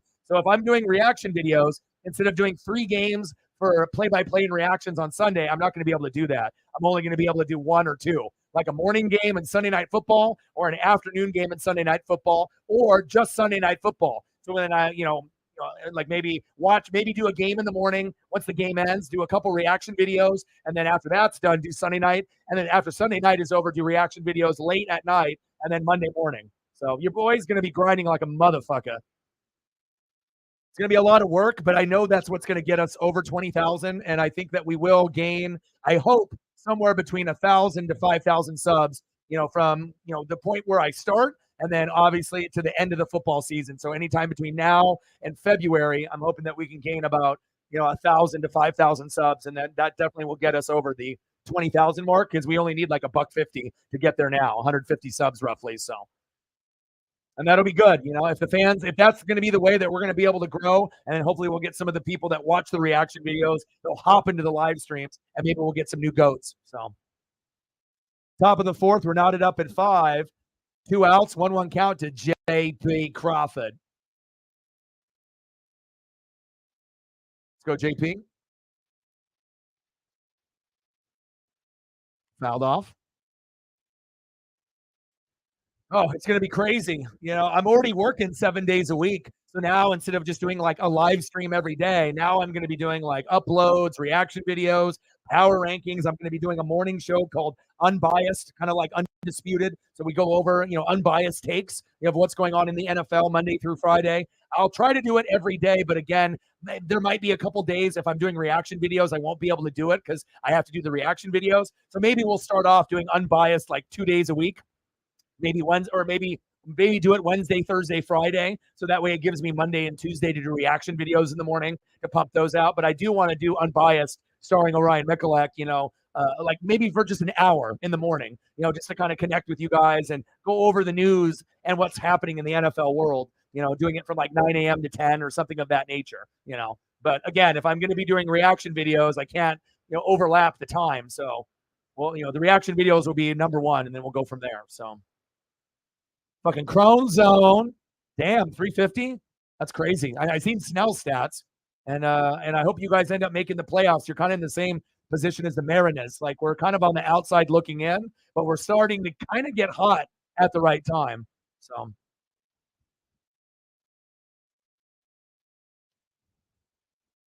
They're working 10s a week, yeah. JP, right in between the gap. Yes. Nice job, JP. Yes, sir. Yes, sir. Yes, sir. Yeah. But again, like I had a really big growth spurt, within the first couple years on the channel. And then the last 5 years, not as much. And it's been a little bit, a struggle. But I don't let that define me. There's a lot of people, that try to be streamers and, stream on like Twitch or YouTube. But think about how many people, if you ended up getting off to a really good start within the first 2 years, and then, you weren't getting pushed by YouTube anymore. You weren't in the algorithm. They weren't really helping you out. It got a little depressing, but I never quit. I never gave up. I kept grinding, and everything now is happening for a reason. The girlfriend broke up. I got Paisley. I'm in a situation now where I don't have any limits where I can't stream in the morning because I was sharing a space with the ex. Now I got my own space, right? I can record from early as 7 a.m. to midnight. So there's no excuses to give you guys my all. I'm already working a lot, but I want to give you guys my all, and I know we're going to be able to grow there. Oh, Julio, back. God, baby. Julio Rodriguez, electric, baby. Give him the fucking trident. 7-5 Mariners. Angels would happen. And I see my boy Draws. I seen him. I'm not on TikTok, but I seen people retweet it on Twitter. And what happened? Yeah, obviously did the first one yesterday, with the Jets and the Browns. And you're going to obviously be able to see his content, throughout the year as well. Let's go. Nice job, Julio. Way to be. When Julio plays like an all-star, guess what? The Mariners do well. JP does good. Julio does good. But when Julio plays like he did last year, oh, magically we're doing good. When Julio chases and plays like shit, that's when we were doing terrible. So good to see the good Julio is back, baby. Let's fucking go. Electric, baby. You feel me? That's what it's fucking about. Grab the fucking trident, baby. 7-5 Mariners. Love it.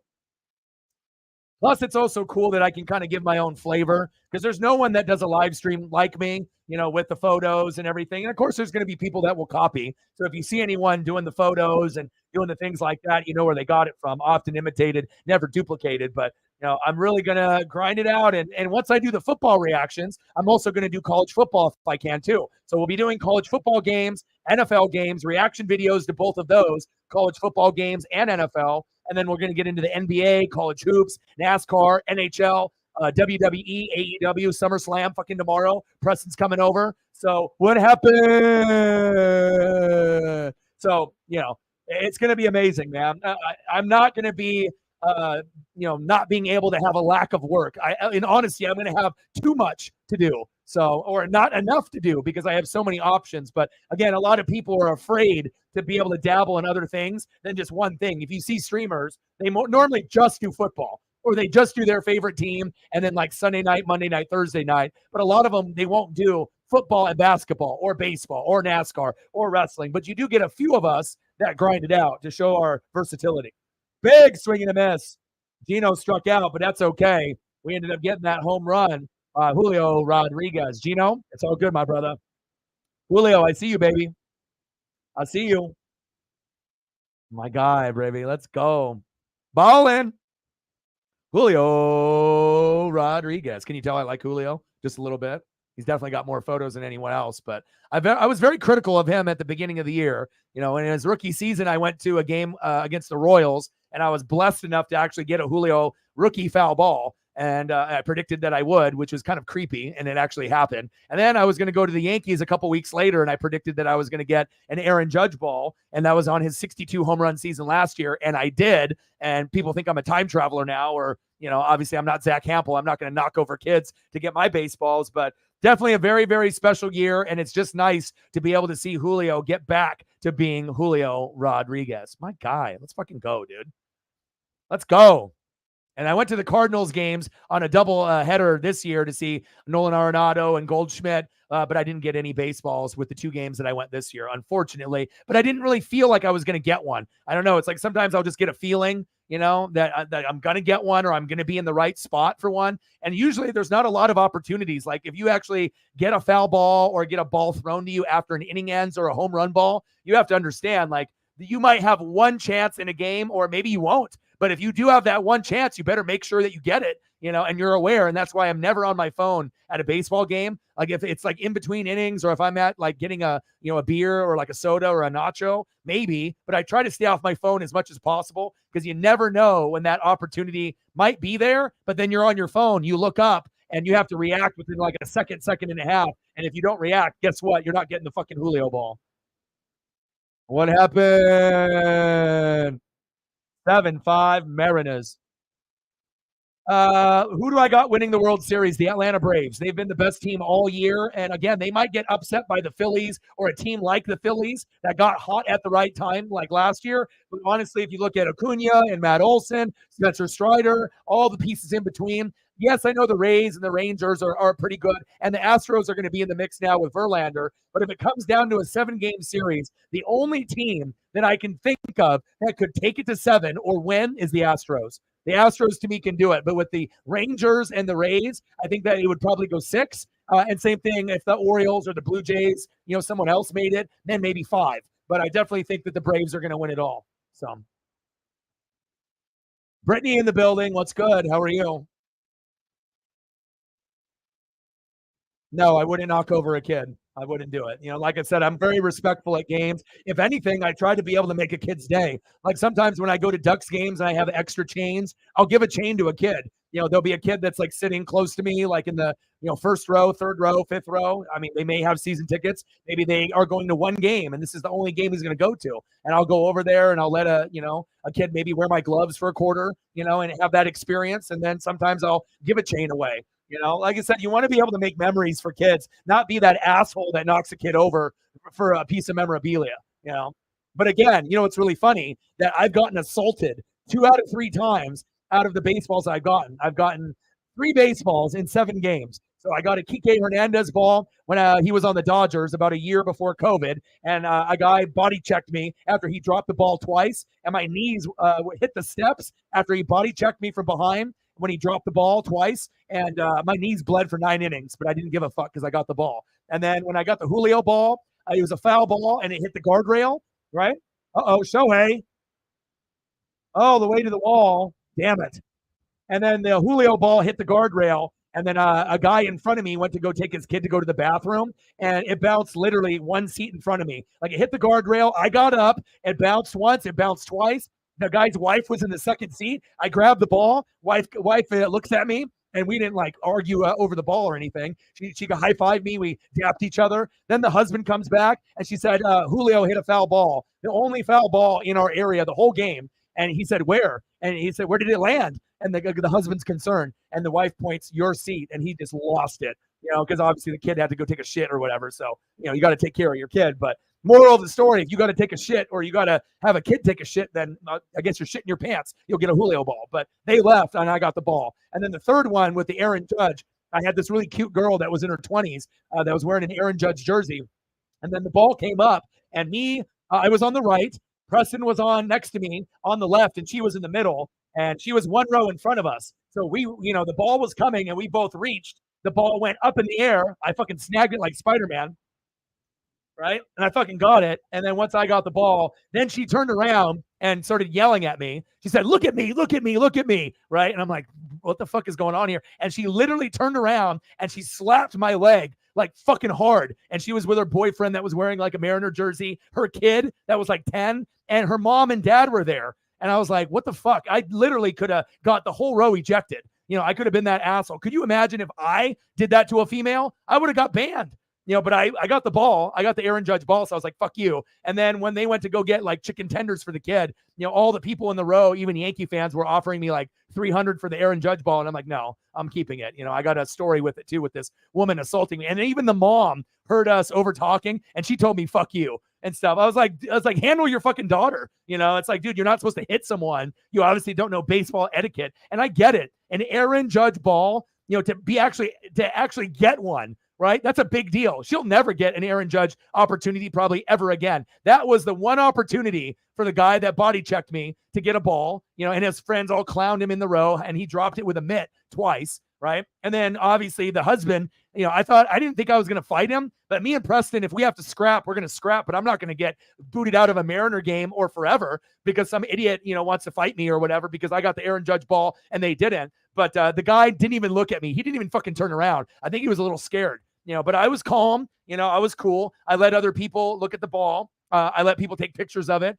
And the real creepy thing is the guy behind me was like 80. And I told him, I'm going to get an Aaron Judge ball today. And I showed him the pictures of the Julio ball and the Kike Hernandez ball that I got. And he's like, didn't believe me. He thought I was crazy. And as soon as I got the ball, I turned around and the guy was going more crazy than me. He's like 80 years old, jumping up 5 feet in the air. And I actually let him handle the ball and take a picture of it with his wife. Because that's what you do. You try to make friends there, but you got to be careful because some people, you show them the ball, they're going to run off. And then you're going to go chase them. So you got to be very careful. But I was sitting in the middle of the aisle. So if the ball literally didn't go 1 foot to the right of me, 1 foot to the left, 1 foot in front of me or behind me, I wouldn't have gotten the Aaron Judge ball. But it just so happens that we were behind the Yankee dugout and your boy got it. So crowd control, but she was cute.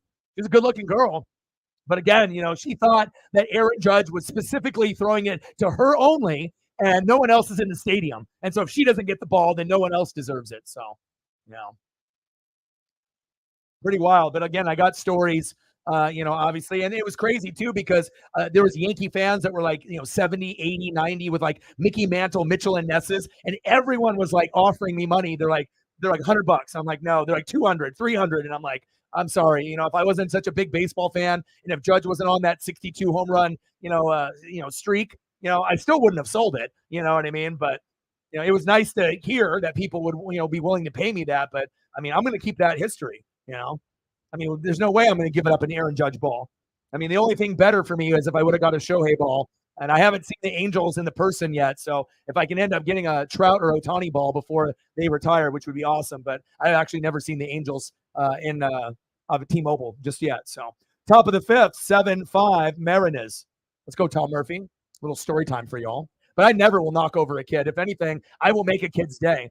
And honestly, when I ended up, getting my Julio ball, when I got the rookie ball, I almost gave it to a kid. No lie, because there was a dad with 3 sons, right? And a ball came. One kid was like 5, so he didn't really know what was going on. But the other 2 looked like they were twins, and they were like 10. One kid got the ball. The other kid didn't. The kid is taking a selfie, talking shit to the other brother. The other brother's crying like a motherfucker. They're like 3 rows away from me. I almost gave the ball away, and then luckily I went over there. I talked to the dad. I gave him a dap, and I was like, you know what? You're going to get a ball. I was like, I don't know how you're going to get a ball, but the sports gods, you're not going to have not both of your sons get the ball. And lo and behold, 3 innings later, the dad is right there, and he actually gets a ball. And then the other son got a ball. So 2 of the 3 sons got a ball. But, sometimes it's about those memories, That's big facts. I got my first baseball when I was 10 through the Portland Beavers in AAA. So technically, I've gotten 5 baseballs in my life, so I know how to get them. I've gotten 2 from AAA, the Twins affiliate, the Portland Beavers. They don't exist anymore. And then I got 3 Mariner balls, Kike Hernandez, Dodgers, and then Julio, and then Aaron Judge. I would say that's pretty good. Jacob Aranda in the building. What's good? There we go. Nice blooper. Teoscar having himself a day. 3 for 3 for Teo. I don't think I've seen Teoscar go 3 for 3. I've seen him go 0 for 3 with strikeouts.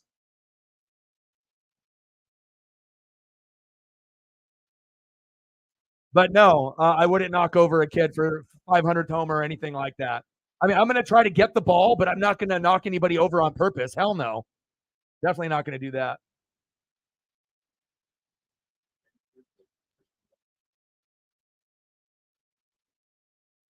I mean, I already have good luck as it is. I don't need to be like Zach Hampel and be a dick, you know?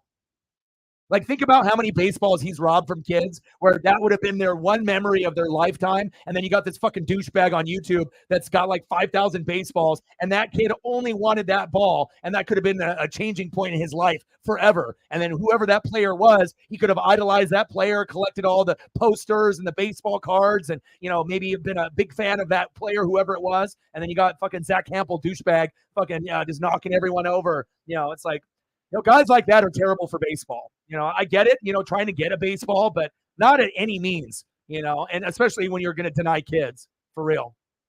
I'm doing good. How are you, Brittany? Brittany. It's my girl, Brittany. Jacob in the building. Nice. Nice. Oh, I'd be pissed. Ruins the kid's day, and they'll cry about it, and they won't forget, you know. Yes, Julio definitely was due for one. You are absolutely right. Well, he's been getting hot as of late, so that's what we need. We need the good Julio. But if you notice, the magic number for the Mariners is 5 runs or more and 7 to 10 hits. But normally, in the beginning of the game, if you get good results here and he gets on base in the first 2 at-bats, Julio usually does also, if you notice. And when we end up getting JP and Julio both on base in the top of the first or the bottom of the first, we score runs early and often 90% of the time. So got to keep that in mind. Yeah. But it's crazy that adults, you know, had to fucking physically abuse me for 2 of the baseballs, you know. But the real creepy thing is the Kike Hernandez ball that I got. And I know this sounds crazy, but I predicted that I would get a ball 10 years before it happened. Because I always told my friends, you know, when I go to a Mariner game, when I finally get to go, you know, regardless if I have to slide past a grandma, grandpa, 90 years old, I'm going to get a ball. And lo and behold, we go to the game, and I shit myself. I can't even believe it. We get to the seat. I'm sitting in seat 3. My dad's sitting in seat 4. Who's sitting in seat 1 and 2? A 90-year-old grandpa and grandma. Literally what I said.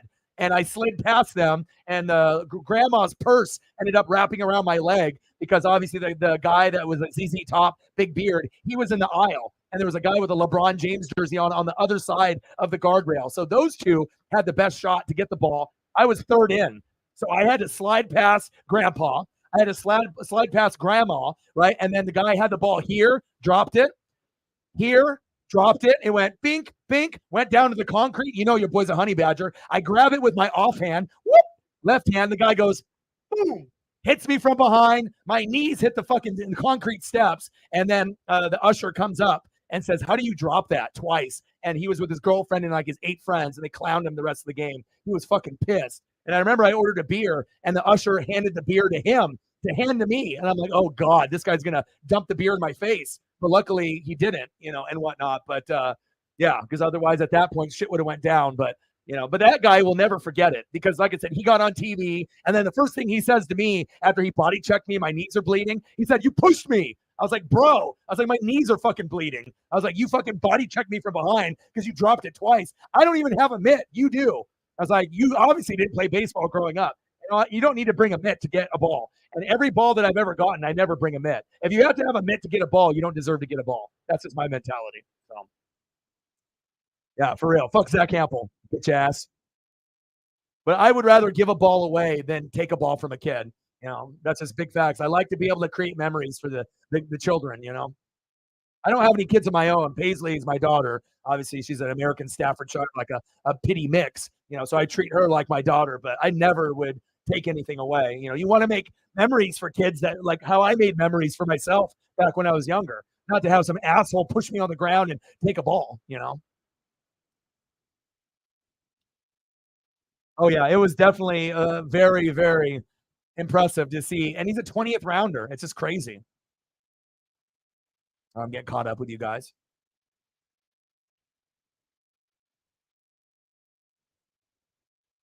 Mommy almost caught a case. You would have had to call O-Dog. I'd be like, well, do we have a problem? That sucks. And I imagine your son cried. So Marvin, he said 5 super conferences. It sucks, man. With the Pac-12 leave, I don't like it at all. But it's like the Big Ten is going to have like fucking 24 teams at one point. I mean, they'll start off with 12 and then 16 and then 24. And then it's just going to be the SEC and the Big Ten as the powerhouse. And then the ACC and the Big 12 are garbage. And then if you're like in the MAC, you don't even exist. Like the Pac-12. Tough. Candace in the building. What's good? How are you? $15. Let's get to a hundo.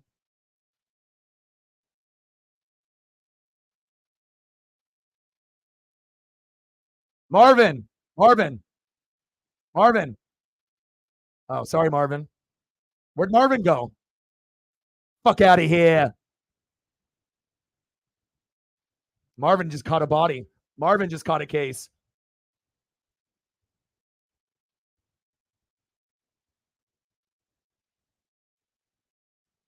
Hopefully we get some goats to come in here to show some love. Top of the 5th, 7-5 Mariners. But I will be scaling back on the baseball streams. I mean, I'm still going to do them, but we don't get enough support on the baseball streams, on the basketball streams, the hockey streams, the NASCAR streams. So when we're in football season, we're going to be doing NFL and college football. We'll be doing wrestling with like AEW pay-per-views sometimes, and SummerSlam is obviously tomorrow. But like I said, if people want me to do the Mariners, and do it on a consistent basis, we got to get the support for me to do it. Because obviously, if I can do a football game, any football game, and we can get more support there, why am I doing a Mariner game if I'm not going to get supported? This is my full-time job. And I know that most people that work full-time wouldn't want to work full-time for nothing. You know what I mean? So especially if there's another option that could end up, making things better. People have bills, people have, needs, people need money. You can't just be streaming and, grinding it out for free fucking every stream. You feel me? 7-5 Mariners. But once we end up, getting some more support, down on the baseball, basketball, hockey, NASCAR side, yeah, I won't mind, dipping into that. But, it's like if we do NFL fans are the most generous. And honestly, a lot of the fans that I built, on this channel, they'll come into the other streams like this. They don't give a shit about baseball or NASCAR, but they'll still donate heavy. But for whatever reason, strictly baseball fans, they just, I don't know, the support isn't there. Baseball fans don't donate. NASCAR fans don't. Basketball fans don't. Hockey fans don't. But football fans do. So I don't know. Is it just because football fans are more passionate and they care more? Apparently. So I'll still do the Mariners. But again, once we get into preseason football, we're going to be doing preseason football. So I'll be doing a lot of that. We're doing live play-by-play and reactions. And then we'll end up doing reaction videos. And I'll be doing a lot of college football games. Ducks and others, Ohio State, Michigan, Bama, Georgia, all the good teams. And then I'll do reaction videos of some of those games as well. So, but if we do get an increase in support in the other sports, baseball, basketball, hockey, and NASCAR, I don't mind dabbling there. So, big facts. Yeah, well, I'm not going to disappear. Like, obviously, we don't have any more preseason games until next week. So I'm going to continue to do Mariner games. And obviously I'm a full-time Seattle Mariner YouTuber. There is no one else on YouTube that streams as many games as me on here. But again, you want to feel like you're actually getting appreciated for the hard work, especially when you don't have any other income, coming in. And I'm doing this full-time. I've been full-time now for a year and a half. And it took me 10 years to get to this point. So either you get it or you don't. So yeah, me too. And it shows you, it don't matter what we do. It doesn't matter who's playing on NFL or college football, but the support is much higher for football fans. Oh, he didn't cry? Yeah, but not the same. You still did the mom thing, and you're a 100%, perfect mom. Doing the mom thing. And salute to you by being mom of the year, Brittany. But obviously a gift shop ball will hold him over, but he wouldn't have been the same as a foul ball, home run ball, or a ball thrown into the crowd. What happened to Marvin? He said, how come so many F bombs? What happened, Marvin? See you later, bud.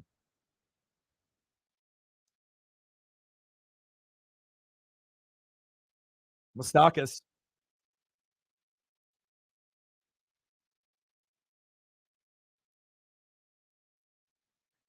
Mustakis. Don't be homering on us anymore. Pitch is low and outside. 3-1 count. Bottom of the fifth. 7-5. Mariners.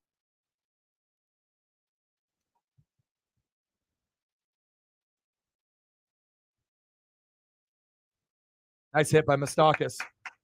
Yeah. And I'm just being honest. I'm just pointing out the obvious. I know all the analytics and I look at the numbers, but it just looks like as far as donos, views, subs, support, sharing, you don't get the same type of support in the other sports like you do in football. Even if the football market is overcrowded with a lot of people trying to break in, but the support is there for, the more passionate fans, I guess. That's why wrestling fans and NFL and college football fans are the best. SummerSlam tomorrow, baby.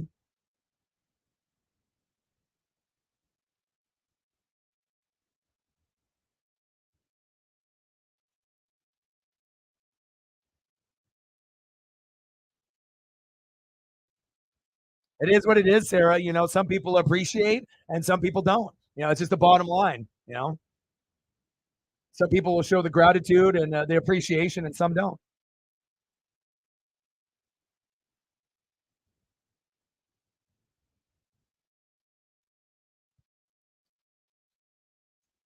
But it's all good. We're going to get to a point where, we're not going to have to worry about goals on donos anymore, or views and subs. It'll just be rolling, and then people will be subbing because it'll be a popular thing to do, and people will be donating because other people are donating.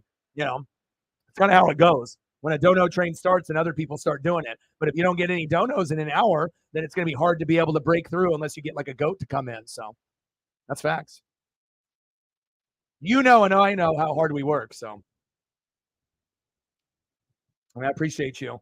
And like I said, it hurts too, because like I said, you would be the one that would benefit if people supported more, because I want to be able to give back to people like you and some of the other mods that work really hard for me. But again, if we're not getting the support from people, then it's kind of hard for me to support others if I'm not getting supported. So big facts. Next up, Brandon Drury. And some people wouldn't bring that up, but I'm not like everyone else. I keep it fucking 100 no matter what. Some people can handle it, some people can't, but it's something that needs to be fucking said, right? Some people will shy away from that, but we're always going to keep it 100 here no matter what. I ain't going to sugarcoat shit. If things are going good, everyone will know. If things aren't going good, people will know. That's how it should be. No lies. No lies detected. Chop foul. But we'll get some new goats.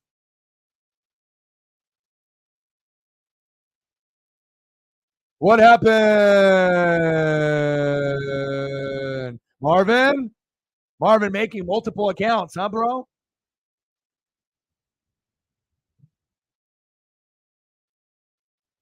What happened, Marvin?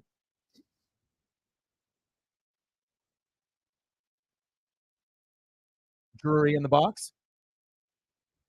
Still got Castillo on the mound. 76 pitches in. Not his best performance, especially when you got a 7-7 record, but a 2.88 ERA. Come on, baby.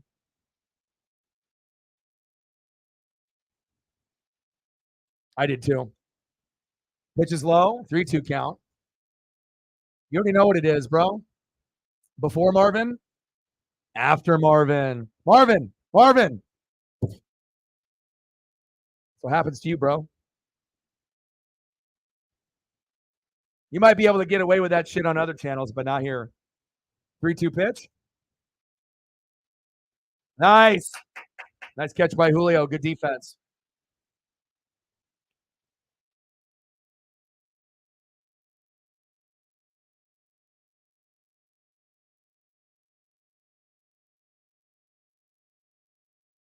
Hell yeah. Bring him back, dude. Bring him back.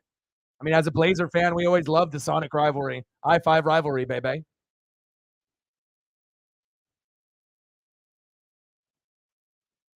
Mickey Moniak in the box. Oh, Mickey. Mickey. Back. Come on, baby. And everyone thinks Luis Castillo is still our number one. Guess what? The motherfucker is not. Two-run homer, Mickey Moniak. 7-7. We're knotted up. What a fucking game. The hell's going on here? I mean, it's one thing if Reed Detmers is giving up 7 runs. Hell, he's a 2-8 record with a 4.35 ERA, but you don't expect Luis Castillo to do the same damn thing. He's our number 3 guy now. Kirby and Miller are better. Facts. Good game, huh? And I got to play around with this super photo cut. So hopefully I can end up doing some more player images. I was able to use Sauce Gardner out of the thumb for yesterday, but my goal is to be able to use action, poses, but if I have to fall back on the regular ones, I can do that and they'll still look clean. They're still going to look good, but I would like to upgrade from just like the face and the upper torso and actually do more of like a full body pose that I do once in a while. So yeah, crazy game.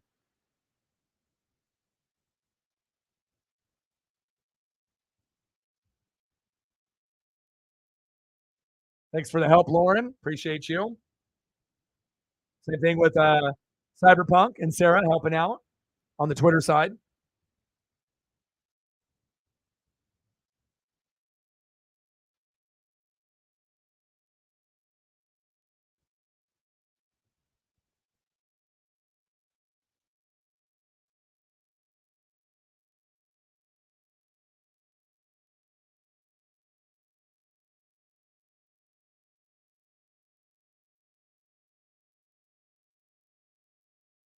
Popped up. There we go. Good job, Julio.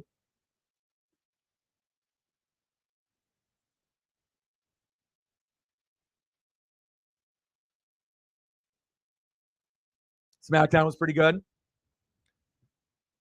I'm going to go check up on Paisley real quick.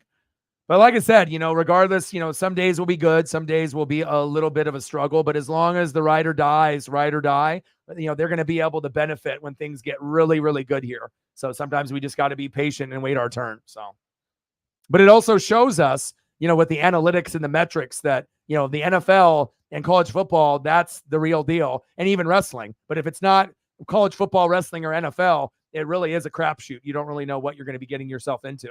So, which kind of sucks, A lot of people have like guaranteed paychecks and whatnot. So, when you rely on, subs, views, and donos, and you don't really know where you're going to be at every day, it definitely makes it a little challenging for real. All right, coming up to bat in the top of the 6, 1 for 2 with a K, Jose Caballero.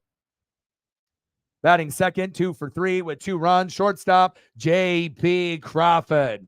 And batting third, 1 for 2 with a homer, center fielder, Julio Rodriguez. Let's go, baby. 1 home run. Let's make it 2. Let's get it.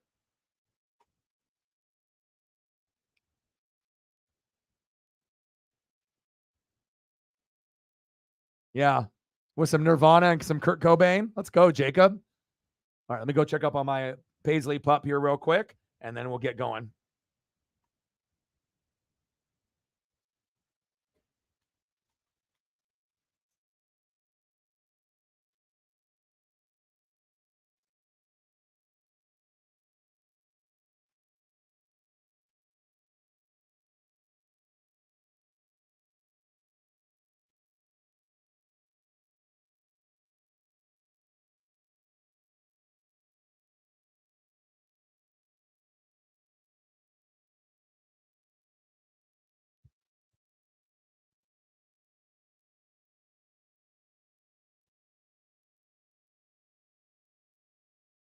All right, I'm back. So to check up on my pup, make sure that she's just chilling on the couch like a human, taking it easy. Let's go, baby.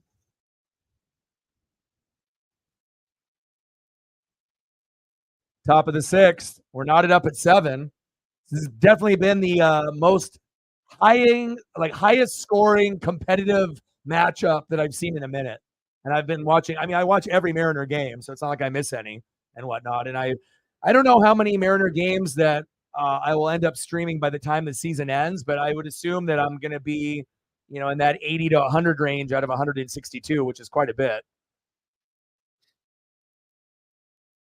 Pitch is high, 3-0 count to Cade Marlowe, the hero, obviously yesterday with the grand salami.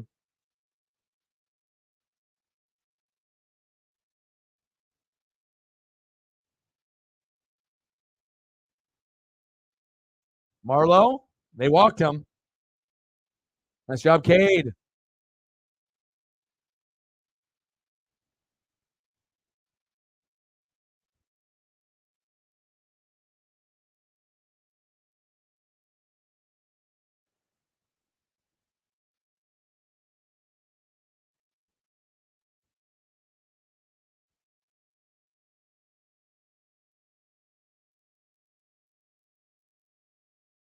Oh, almost got him at first.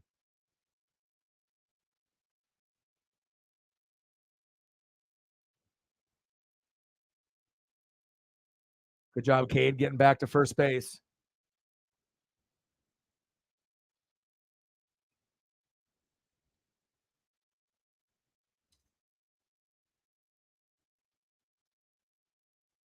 Next up, J.P. Crawford. Shows bunt, pulls back. 1-1 count. Let's go, J.P.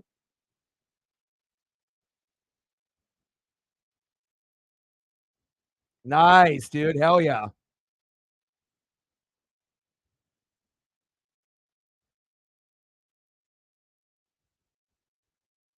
Yeah, they weren't going to trade Ohtani when they're still in the playoff mix, and whatnot. So they got to be able to get all the deal and the logistics and the analytics and get, the best possible return if they do trade them. And you're not going to be able to do that mid-season. So, and honestly, even if Ohtani went to the Dodgers, for example, mid-season, it's not like they were going to win the World Series. I still would take the Braves over them. Top of the sixth, we're knotted up at 7. Runner at first, Cade Marlowe, the hero with the grand salami in the 9th. First time that we've had a go-ahead grand salami lead since 2005 and Richie Sexton. So it's been a big, big deal that we're starting to get kind of going at the right time. Let's go, JP.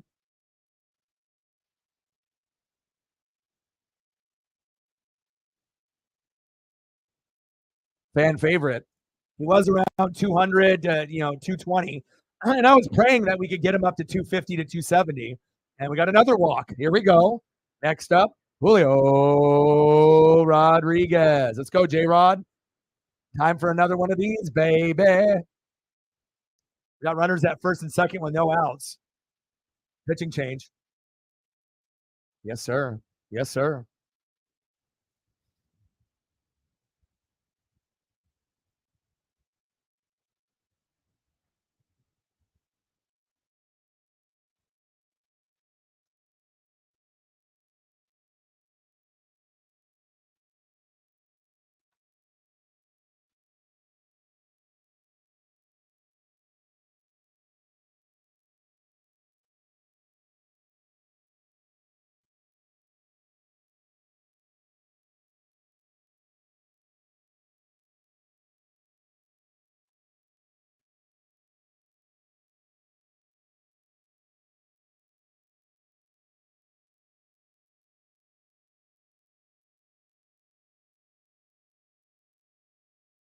I'll see who they're bringing in with the pitching change. All right, who are you bringing in? How many pitchers are they going to go through? What do we got now? So we got Julio that already homered today, and they went from Detmers to Webb to Leon. So I guess Leon is coming in.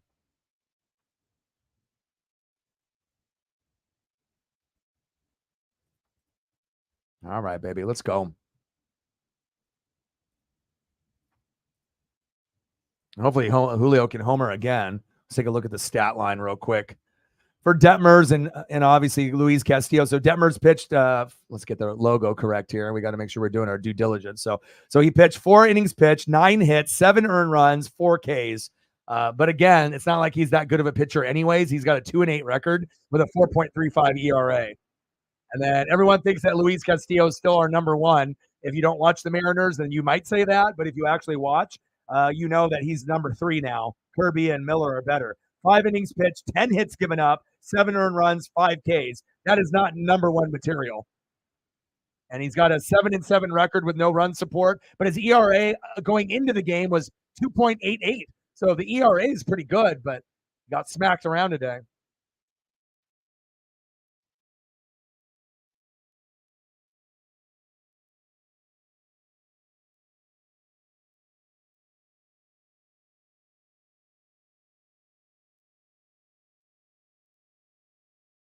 Come on, baby. Let's go, Julio.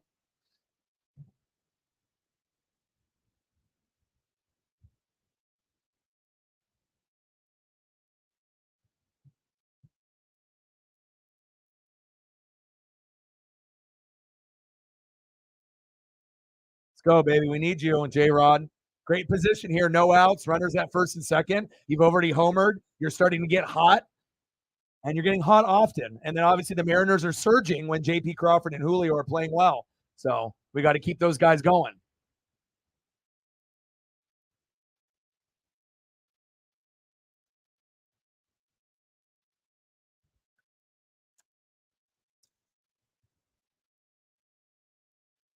Let's go.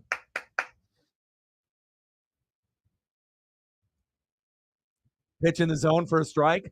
Julio's batting average is 249, still much lower than it should be, but it's a lot better than being at 200. I'll tell you that. Top of the 6th, we're knotted up at 7 apiece. Runners at first and second. We're definitely going to get at least a run in this inning, as long as we don't hit into a double play. Come on, Julio. Pitch is low. Wild pitch. Go, go, go.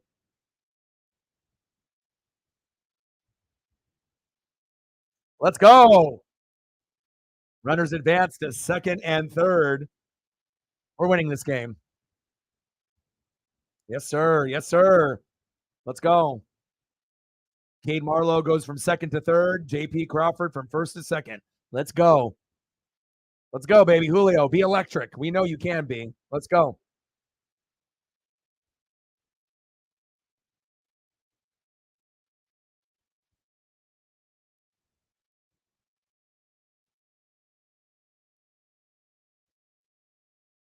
Pitches inside, 2-1 count. Season with runners in scoring position, 269 average, 3 homers, and 42 ribbies. But a lot of time, Julio strikes out late in games when we need that clutch RBI or big hit, and he doesn't deliver. But at least he's starting to get hotter instead of choking and just, reaching for pitches like he did all year. Pitch is low. Good eye, Julio. I didn't think I'd ever say that. 3-1 count. Patience in the box, baby. Patience in the box, baby. Let's go.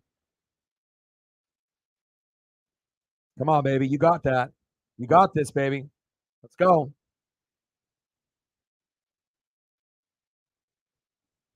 Three-one pitch. Walked him. There we go. You know, when Julio takes a walk, things have changed. Like maybe he got my voicemail to say, don't swing so much. And things are going good. Bases loaded, and we are one of the top 2 teams in Major League Baseball with the bases loaded. We're a terrible hitting team overall. We bat around 230 as a team, and we haven't improved all year. But for whatever reason, the Dodgers and the Mariners are amazing with bases loaded. I mean, Dodgers being good with bases loaded or anybody on, they're the fucking Dodgers. They got Mookie, they got Freddie Freeman, they got plenty of talent. But for the Mariners, it's kind of odd. We're like, when we have a guy on first, not so good. First and second, not so good. Runners on the corners, first and third, not so good. But bases loaded, we're right there at the top, number 1 or number 2 in all of Major League Baseball. So, per Baseball Reference. Nice. Padres with the lead. Good job, bro. 1-0 pitch. In the zone for a strike. 1-1 count.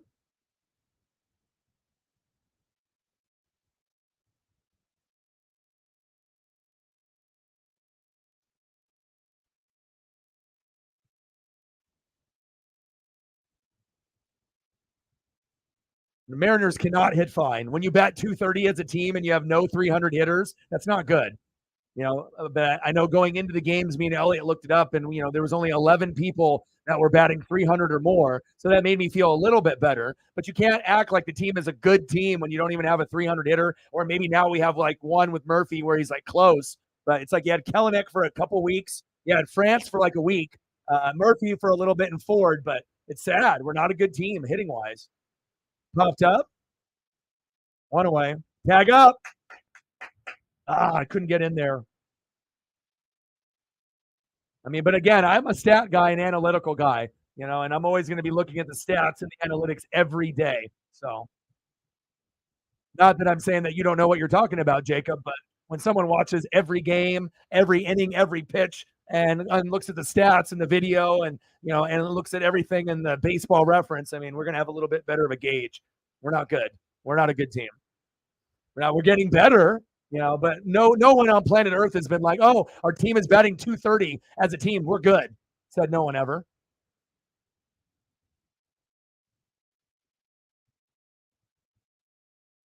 But I do like Tom Murphy and what he's been able to bring as a backup catcher. 301 average, our only 300 hitter.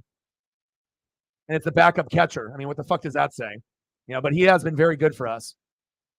Pitch is high, 2-0 count. Obviously, if we can just walk in a run, and if this guy can't hit the zone and we just don't swing, and then all the runners would advance, fuck it. Don't even swing. But Murphy is the guy that you would want in for RBIs. Yeah, but there's a lot of teams that are batting better than 230. And if they were at 230, good teams improve from 230 to 250 or 260. They don't stay at fucking 230 all year. Just saying.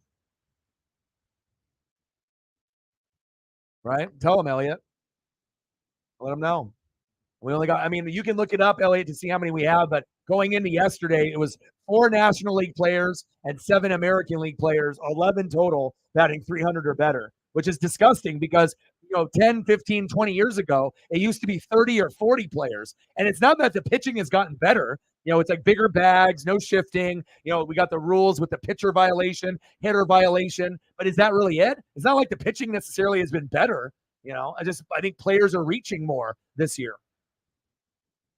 And the stats say that. And then that's the reason. Big swing and a miss. Fuck. Murphy never fucking strikes out like that. God damn it. 2 away. But now we have Teoscar Hernandez that was 3 for 3. Now you have to ask him to go 4 for 4. That's a little too much, but you never know. Maybe he can keep the fire going, like on NFL Blitz. I'd definitely be elbow dropping and leg dropping people after the play on NFL Blitz at the arcade. You already know what it is. Come on, Teoscar. Maybe Teoscar will be patient and not swing, but he's leading the American League in strikeouts, which is not good. So for him to be able to go 3 for 3 at this point is pretty goddamn amazing, honestly. Or 3 for 4. But the chances of him getting a hit here is unlikely. Just the statistics say that he's going to get out, which he is. See?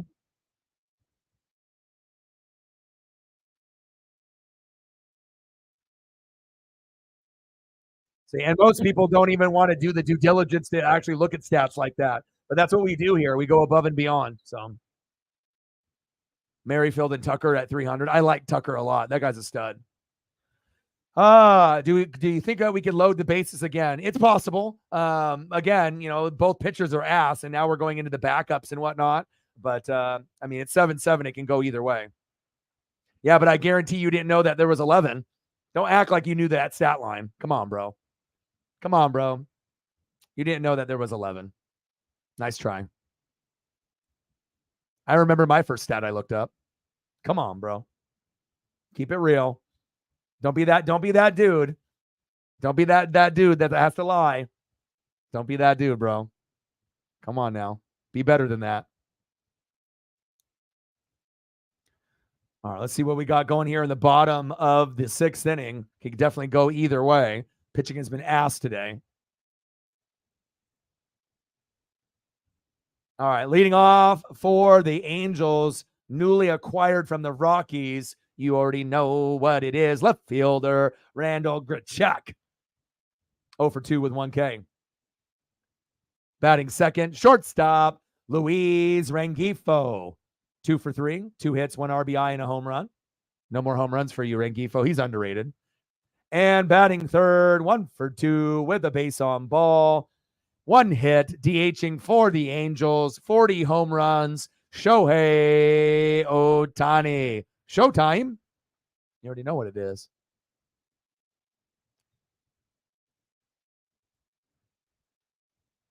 All right, baby. Let's see what we got going on with the Mariners. Are we going to go to a different pitcher yet? Let's take a look. We still got Castillo in there. He's at, what is he at? 85 pitches?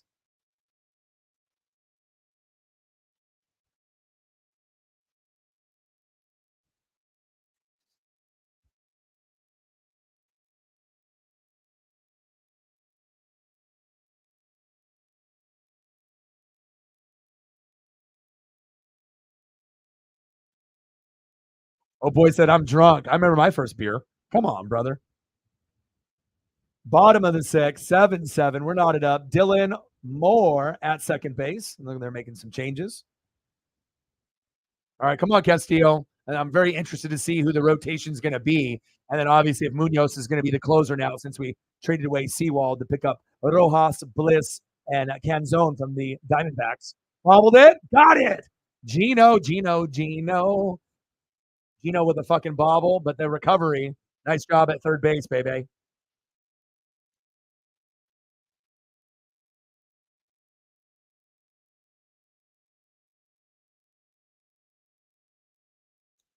Well, I look like I'm young, but I'm 41. So I ain't no fucking young buck. You know, half the fan base is under 40. The other half of the fan base is over 40. So I might look like I'm in my 20s or my 30s, but I'm almost as old as you, bro. I'm 41. I might not look like it because I got good genes and genetics, you know, being half Asian and half European, but, you know, don't be treating me like I'm some fucking 18-year-old that doesn't know shit. Come on now. Be better than that. Big swing and the miss.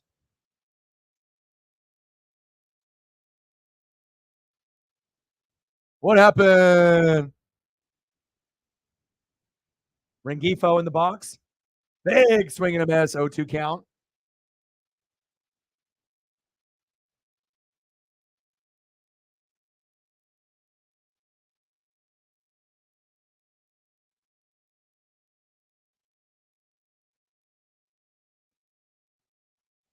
Let's check up on Rengifo and his hand. Hopefully it's okay.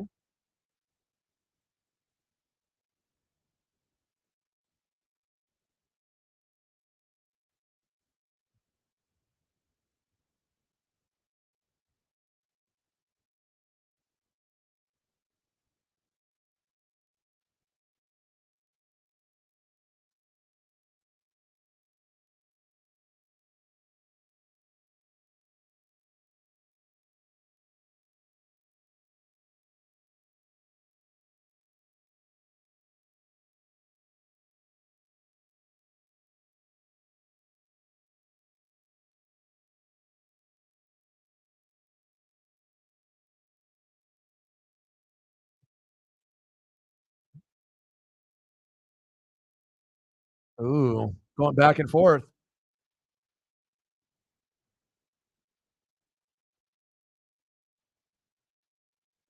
Looks like he's okay.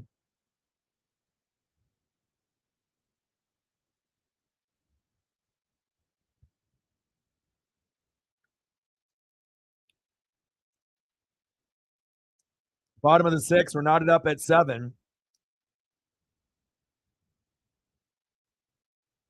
Let's go, baby.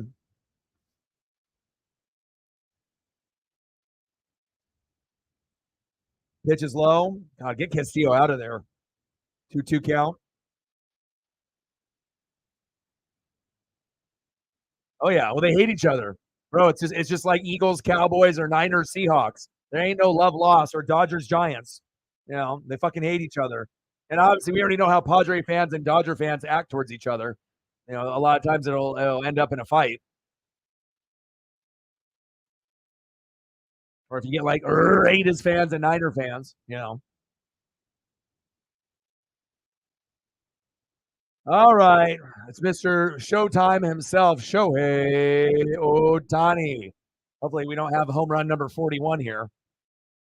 But obviously, a clear choice for the MVP. You know, American League and then obviously National League would be Acuna, even though Olsen's been playing pretty fucking fantastic himself. But he doesn't have any Yordan Alvarez or Aaron Judge to compete with him. You know, but again, if Shohei wasn't doing as good as he is this year, you probably would have had Ronald Acuna get the MVP, but he'll still get the recognition. 3 for 4 this series. Pitches outside and low. 2 balls and a strike.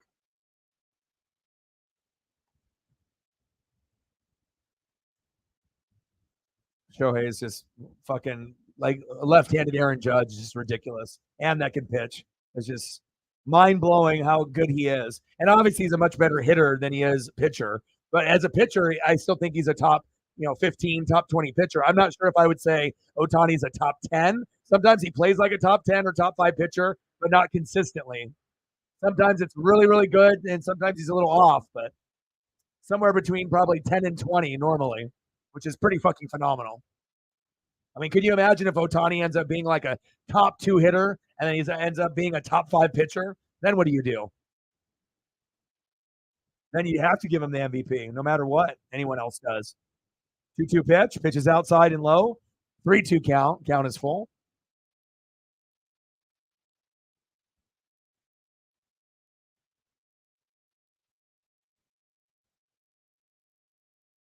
Come on, Castillo. 3-2 pitch. Chop foul.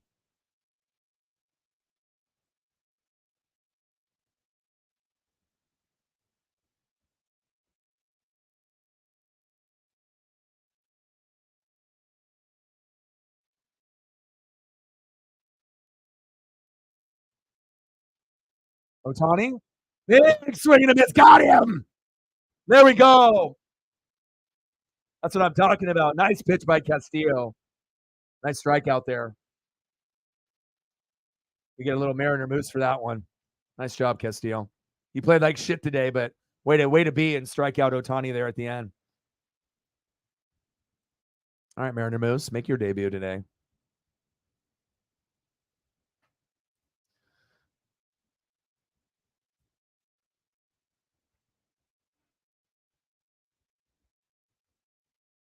All right, we're going to the end of the 6th inning. We're going to the top of the 7th. Let's see who's due up for the Mariners.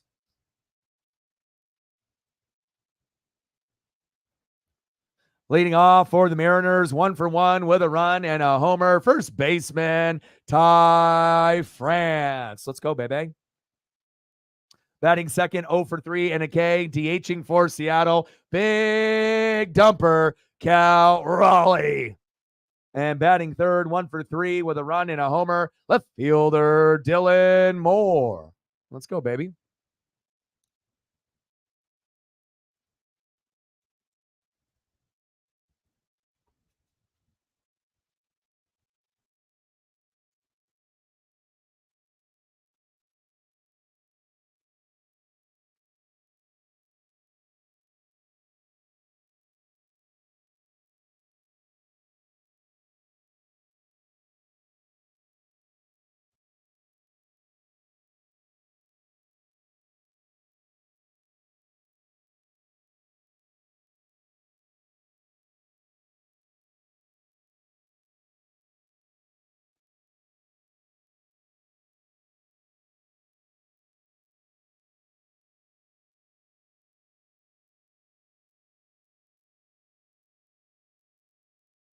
All right, this game can definitely go either way.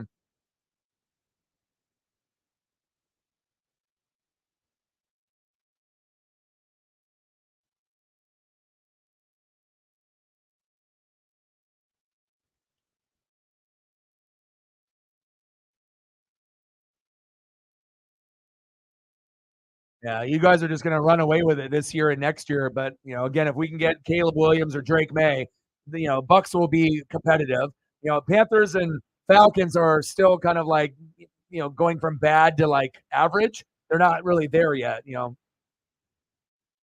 obviously we're taking a huge step back from, winning a Super Bowl and then now post Brady and trying to like rebuild and whatnot. And I actually hope that we lose every game this year and go 0-17 and get the first pick in the draft, but that won't happen. But hopefully 3 wins or less, so that way I can get a franchise QB like Drake May or Caleb Williams. $15. Let's get to $100. 85 to go. Yeah, 3 games is what it is. 3 game suspension. He'll be back for game 4 against the Buccaneers.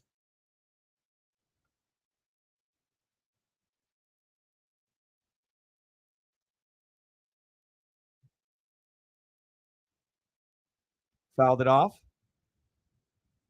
Yeah, 3 games ain't too bad. Could have been much worse. Jail time, felony, half of the season or something like that. So 3 games ain't shit, and hopefully he learns not to, be so hood all the time, you know. Fucking trying to curb stop a guy in the fucking elevator with his boys. That's not ideal.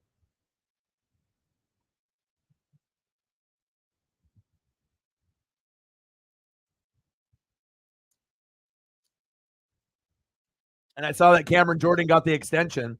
Congrats to him. He'll be a Saint for life. He's a Hall of Famer. Big swing and a miss. Got him. Ty France, sit down.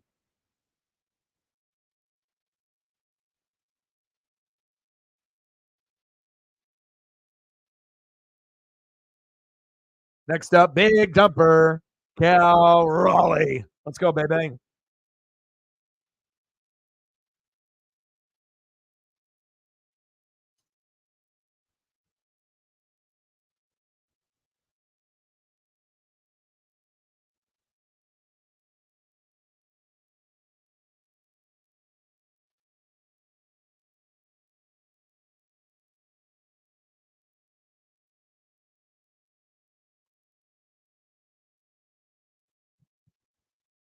Seven, 7-7. Top of the 7th. We're tied up 7-7. I don't know what that means, but hopefully something good for us.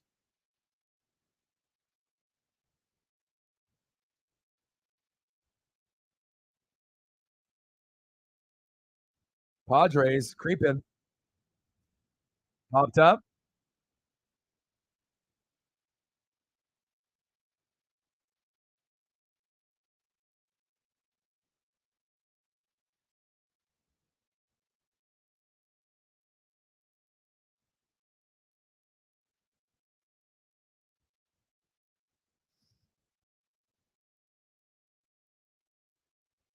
One, two pitch.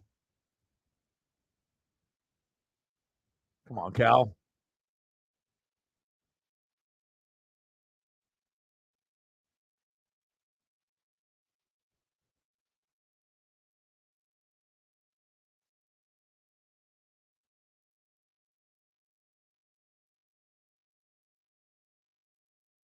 Let's go, Cal. Got to hit you with the graphic with him batting right-handed. Let's go, baby.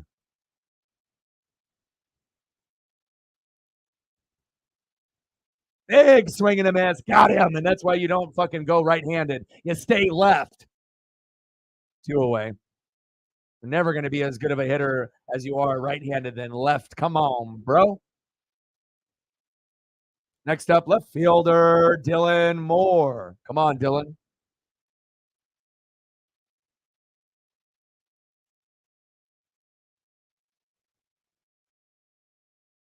Andrew in the building. What's good? Yeah, and obviously me being a rival fan, and I obviously know that how much he hates, the Bucks and the Falcons and the Panthers. He's always talking shit, but still, with that being said, he's a phenomenal player. So it's not like I wouldn't want him on my team. Of course I would. Great player. It's like Cam Hayward, on the Steelers. You get a lot of these Cams and they're doing big things. And plus, for Saints fans, they get to enjoy his whole career there. And then that makes it more special. Like if you end up picking up his jersey, then that'll be someone that you can rock, the rest of your life, knowing that he didn't play for anyone else but you. There we go. Nice little double there for Dylan Moore. Nice job, baby. Shows you what happens when the pitching is shitty. The bats open up.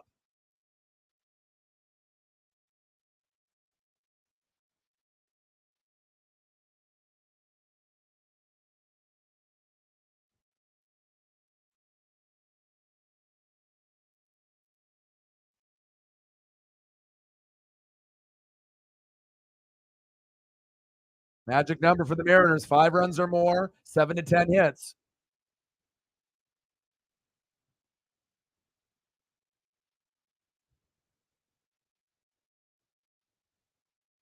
Let's go, Marlowe. Let's go, Cade. Nice grand salami last night. After Shohei hit his 40th homer, everyone thought it was over. And then for whatever reason, we had a little bit of magic.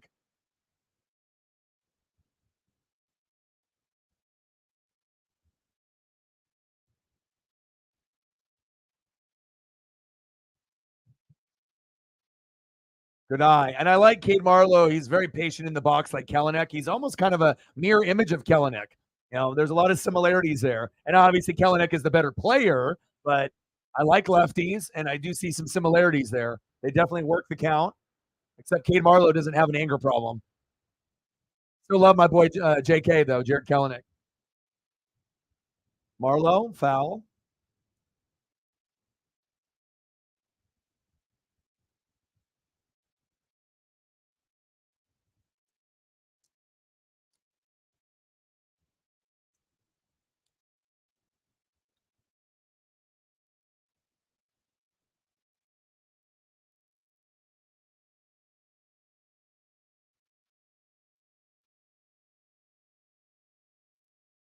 Wow. Now he ran it out. He tried to.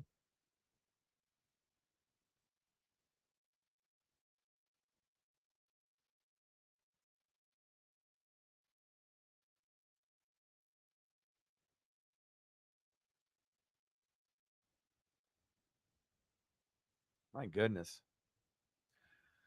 Oh, well, hopefully we can find a way. Let's go to the bottom of the seventh.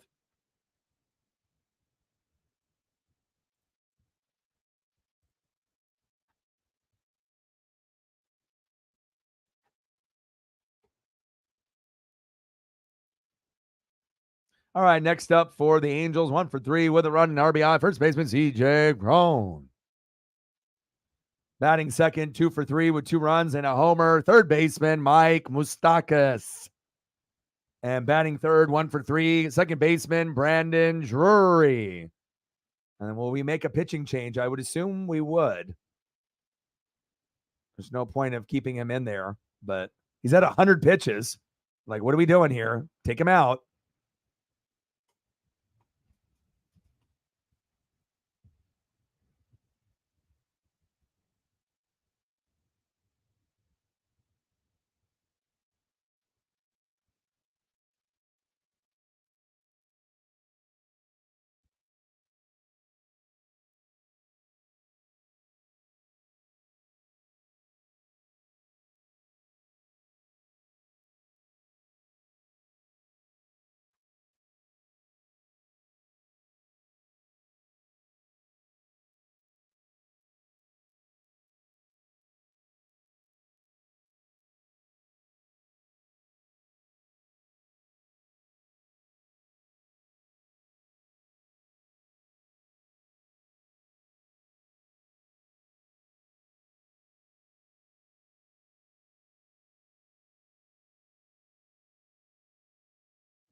All right, we got Justin Topa in finally. Jesus. I was going to say, there's no way that he's going to still be pitching. He's already been terrible all day. Like, let's make the change. 100 pitches.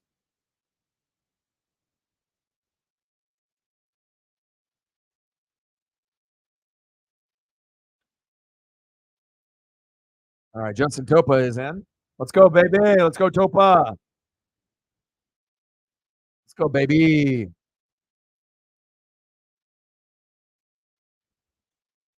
Chopper foul. Bottom of the seventh. We're knotted up 7-7. 7-7-7. It's lucky. But what will happen for us? Hopefully we don't lose this game. But if just Castillo would have been halfway, decent, there's no way that we give up 7. Like maybe 4 or 5, but not this many. Like I'm not sure if you're ever going to get the same Luis Castillo ever again. Honestly, he's good at times, but I mean every pitcher is going to struggle. But I mean, fucking A, dude, 7. Chop foul.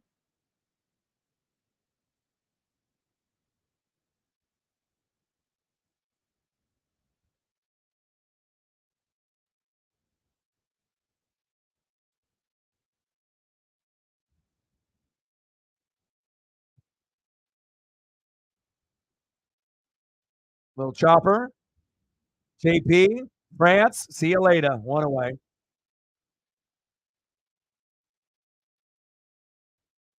Nice job, JP.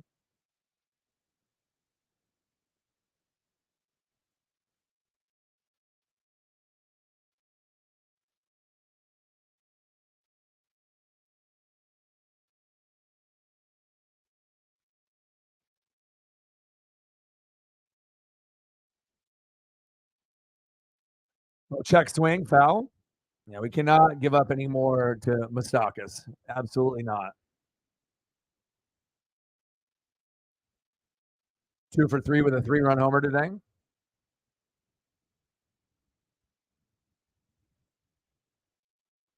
Oh, shit. Back to the warning track. Thank God. Wow. 2 away. Next up, second baseman Brandon Drury.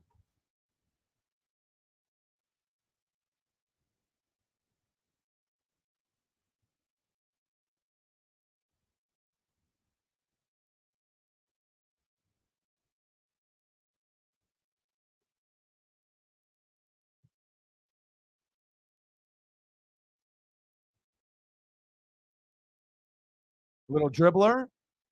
There we go. Good effective inning there. All right, let's go to the eighth.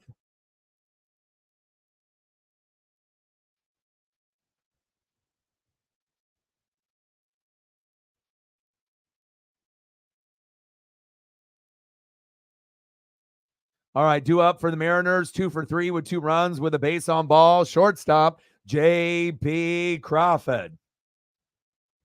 Batting second, 1 for 2 with a run, a homer. Center fielder, Julio Rodriguez. Let's go, J-Rod. We need you. And batting third baseman, Eugenio Suarez. Come on, baby. 0 for 4. We got to make something happen today. Let's go, Gino.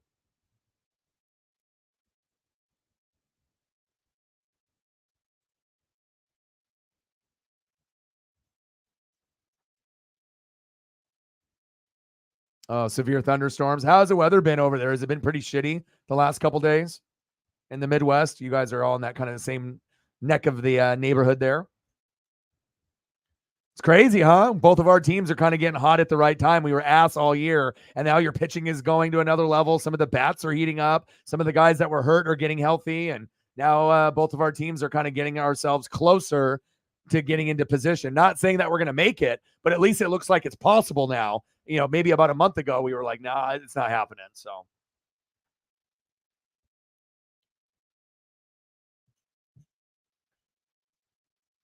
I'm going to go check up on Paisley real quick.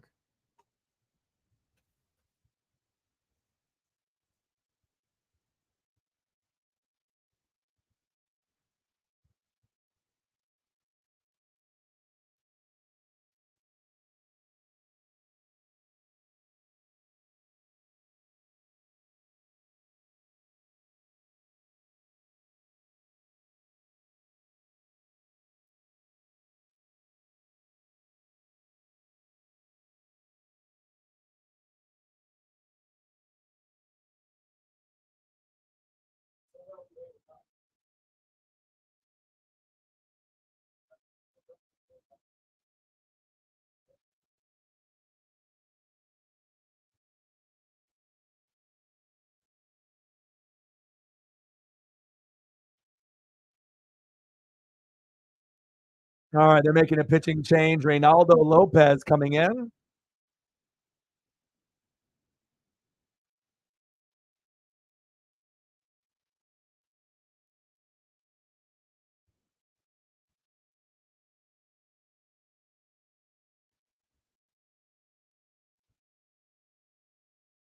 on, JP.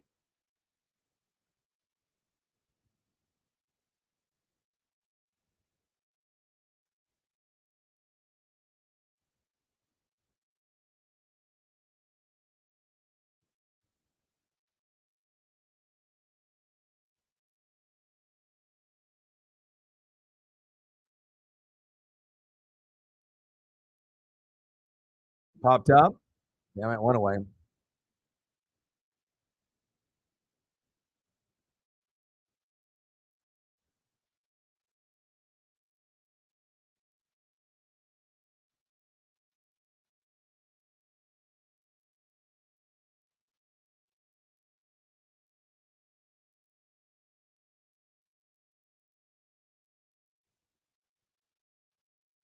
SummerSlam tomorrow.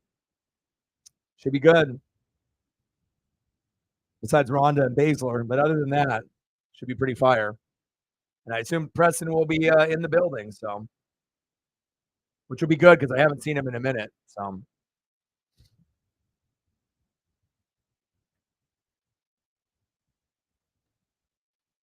popped up for Julio, foul. Grab it, baby. Get that souvenir, especially a Julio ball.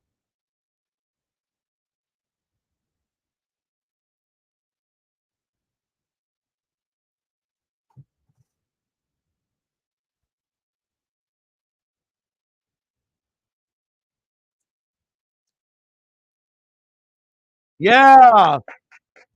There we go. Go, Julio. Go, Julio. Save. Nice job, Julio. We needed that. Nice job, baby. Nice hustle.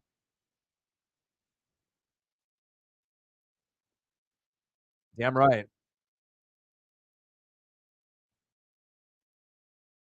I mean, he has to hustle to get to second base, and he's going full speed and slides in safe. Nice job. This could actually help us win the game here. Hopefully, we can capitalize.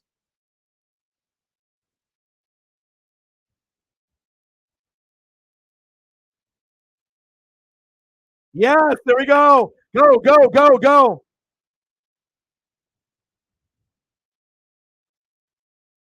Yes. 10 consecutive games with an RBI. Eugenio Suarez, a record. Yes. Let's go. 8-7 Marinez. Good shit.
Yes, indeed.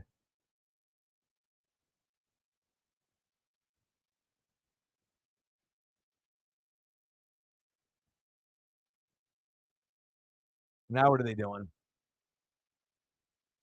Trying to challenge?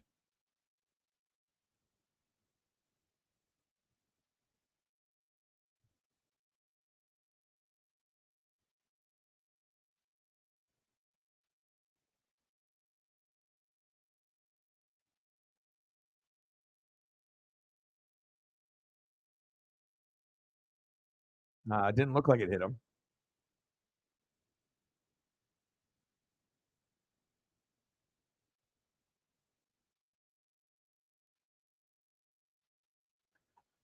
Oh, baby. Now I got a review. Top of the eighth, 8-7 Marinez. I mean, at initial glance, it didn't look like it hit him, but we'll see.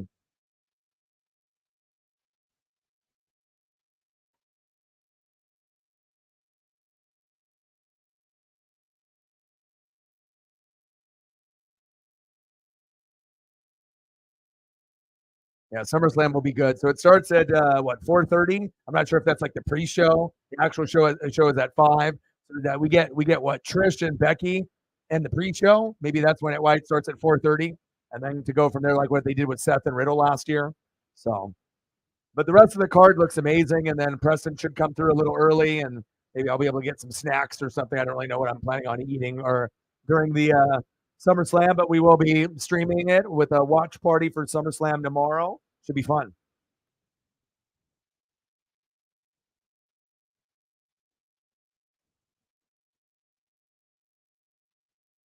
I'm taking a look at the baseball schedule to see what we got going on for tomorrow also. So Mariners play at 6, and it's Kirby versus Anderson, which would be a good one. And I'll watch that in the background while we're watching SummerSlam. So now let me take a look at Sunday real quick. Let me go ahead, peek ahead real quick. And then Sunday, the Mariners play the Angels at 1, and it's Bryce Miller versus Silseth, and I'll do that game. So,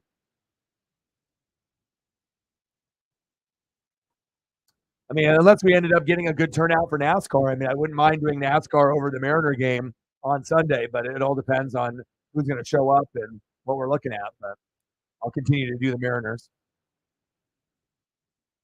But once we get into preseason football, next weekend and beyond, then it's going to be football.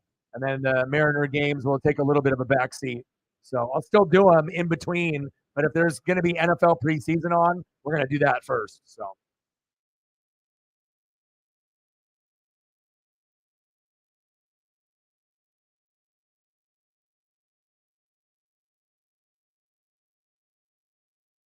God, why are they reviewing this for so long?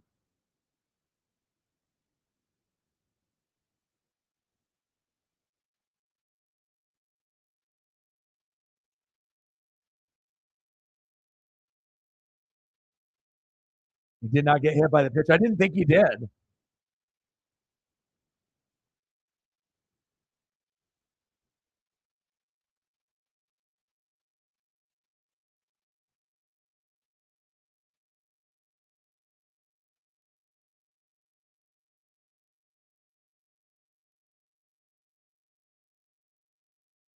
Now Seattle's challenging. It was catcher's interference. So he might not have gotten hit by a pitch, but first they called it hit by pitch, right? And then they reviewed it and they said not hit by pitch. But then obviously it was interference. So all this shenanigans for these stupid back and forth. But again, when both teams are going for the playoff push for the wild card, every play matters. And even though it gets dragged out a little bit like this. So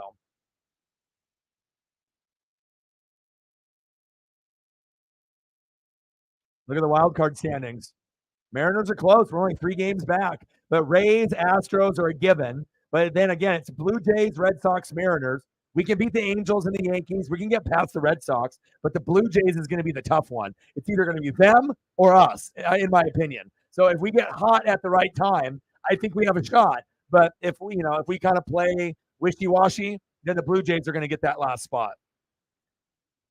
But I hope the Mariners get it.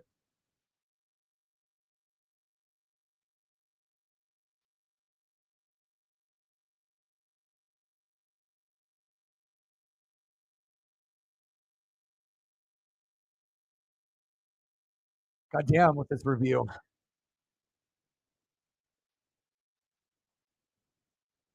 Murphy's a great hitter this year.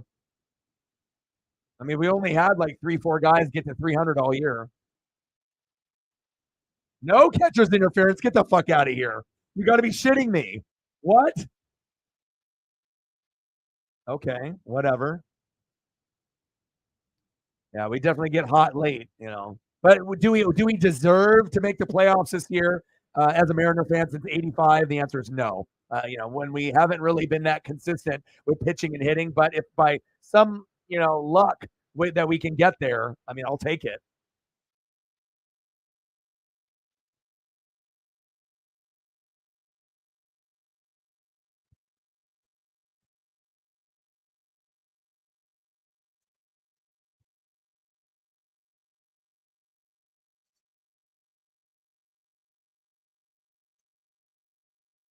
Oh, baby, baby, baby. But like I said, we had Kellenic was our MVP, going into obviously the Cactus League. And, he bat 300. He was solid before he got hurt. But he was good, the MVP. Then he started to kind of get ice cold. Then he, kicked the water cooler, got hurt. Then you ended up having Ty France hit 300 for about like a week. Then he went down and then started slumping. And then we had Mike Ford come up at DH. It only took us 60 games to figure out that we needed someone better at DH than some of the guys that we had, right? Taylor Trammell and all these other Colton Wong, and it was fucking ridiculous, right? And then we got that, but now he's fucking ice cold. And then now finally we got Tom Murphy batting 300. So we've only had 4 guys all year bat 300, which is sickening. But Murphy looks like he might be able to keep it up for the rest of the year. I hope. He's been the most consistent besides JK at the beginning of the year. If we didn't have Kellenick at the beginning of the year, our record would be terrible. We'd probably have like at least 10 more losses because he definitely helped us win at least a minimum of 5 to 10 games with his offense and defense alone. Because no one was hitting early in the season besides him. 3-2 pitch. Wow. Struck him out after all that fucking bullshit. Damn, that sucks, bro. That's not good. Yeah, last year the Mariners were like 15-5, 20-5 in one-run games. If you're 6-18 in one-run games, imagine if you were 18-6. It's very hard to have a complete team in baseball in 2023. It's like you either got really good pitching or you got shitty hitting, or you got really, really good hitting and shitty pitching. Or if you're just so lucky enough to have good hitting and pitching, then your mid relievers and closers are ass. It's like you can't get all three. It's really tough. I know, bro. I mean, all you want to do is get there, and that's how the Mariner fans were too. All we want is just to get to 500 and then get above 500. And you guys are just struggling, just like you're just trying to, you're like stay above water, like you're just like in the ocean. Your mouth is just barely over where the water is going, and all you want to do is just breathe and then get a little bit higher, so that way you can be like on the raft and just chill for a second. Get 3 games above or 5 games above, but you're constantly just fucking drowning and swimming. And then all of a sudden you get some momentum and it looks like the Padres are going to get there. And then you get some bullshit like that, dude. But also you're going to get the Dodgers, and that's going to be tough, even though they're not a, championship caliber team this year. Not like the Braves. Now, could the Dodgers end up representing the National League? Yeah, of course. That's always a team. It's the Dodgers, right? But the Braves are the real deal. Well, we got fucked in that inning, but at least we have an 8-7 lead. Let's go to the bottom of the 8th. Who do we have on the mound for us? What do we got? Oh, Saucedo. Oh, shit. This might not be good. Oh, no. Oh, no, no, no. I don't know if I like that. All right, here we go. Bottom of the 8th inning. Leading off for the Angels, center fielder, Mickey Moniak. Batting second, right fielder, Hunter Renfroe. And batting third this inning, catching for Los Angeles, Matt Thias. Fuck, we better get out of this. I'm not sure if I like Saucedo, honestly. Sometimes he pitches good, but a lot of times I'm nervous when he's up there.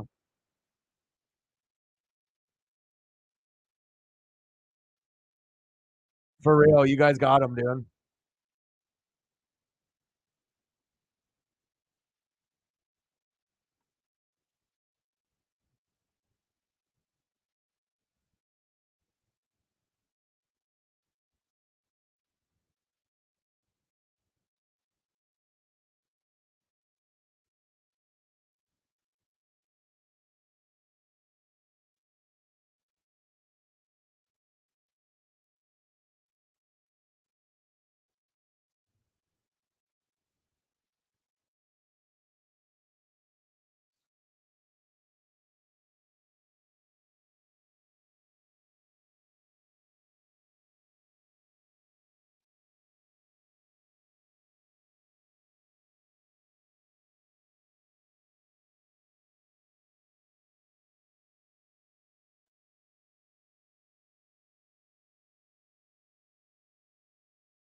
Bottom of the 8th, 8-7 Mariners.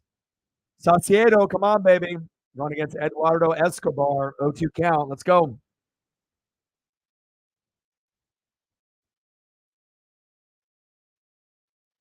Shit. Foul. Thank God.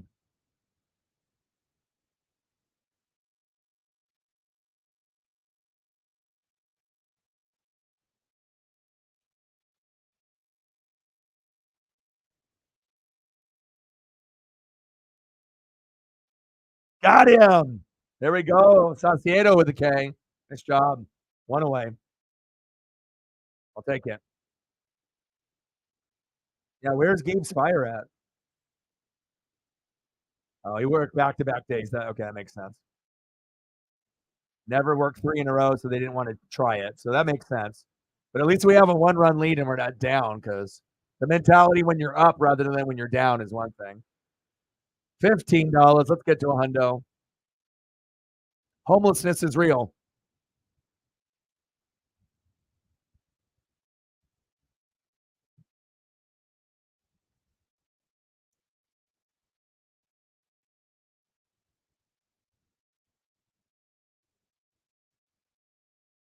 Chopper foul.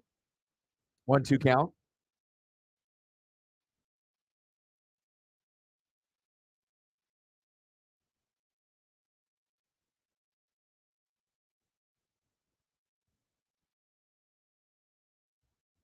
$85 to go. Hopefully we'll get a goat to come through to help save the day.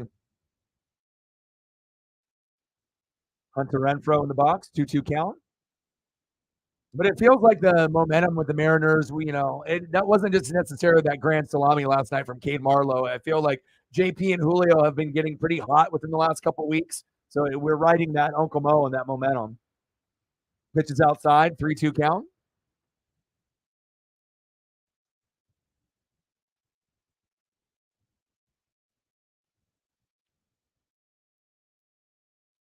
Oh, he hit him. Shit, right in the knee. Fuck. Saucedo, what are you doing? Jesus. Fans start to boo. Hunter Renfro, I mean, it was going to be a walk anyways, but then it's like injury to insult. So there he goes to first.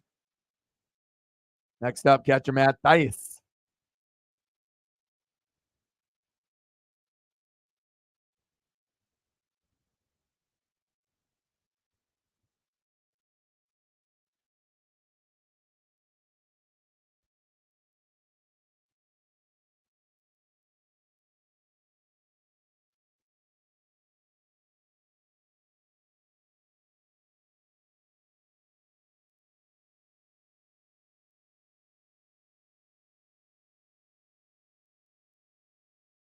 One, two. There we go. We'll take that. Nice double play.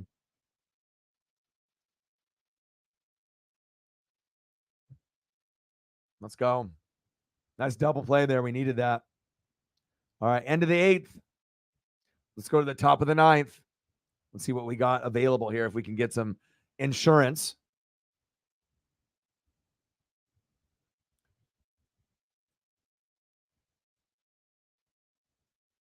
All right, we're going to go to the top of the 9th. Leading off for the Mariners, 1 for 2 with a run and a homer. First baseman, Ty France. Let's go, baby.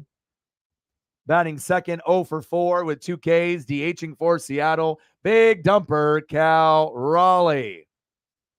And batting third, 2 for 4 with a run and with a homer, left fielder, Dylan Moore.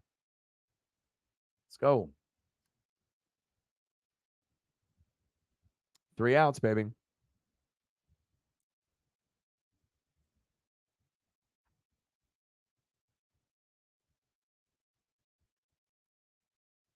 then me and Paisley will probably go for another walk.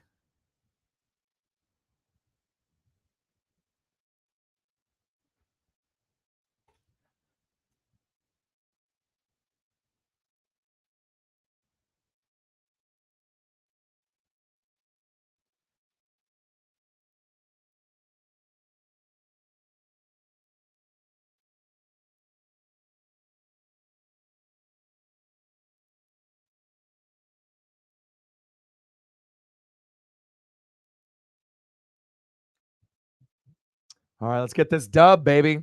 We need that Uncle Mo and that momentum to keep rolling. Let me see if the Angels are making any changes. God damn, they got 1, 2, 3, 4, 5, 6. They got Loop coming in. Lots of pitching.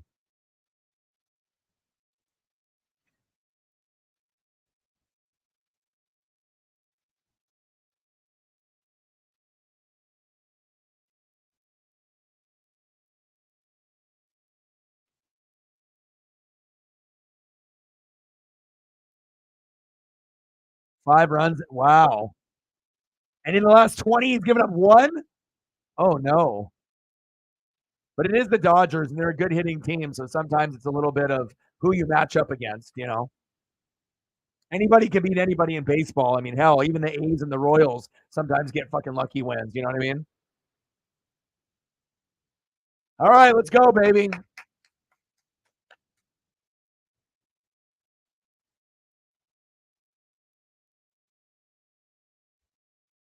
We got Aaron Loop on the mound. Let's go, baby. We got a 1-run lead, 15 combined. Did not expect that.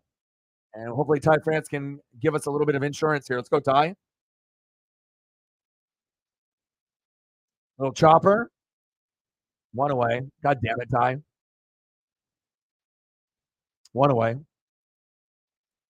Next up, DHing for Seattle, big dumper, Cal Raleigh. Let's go, Cal. But of course, he's going to be batting right-handed, so this is going to lead to nothing.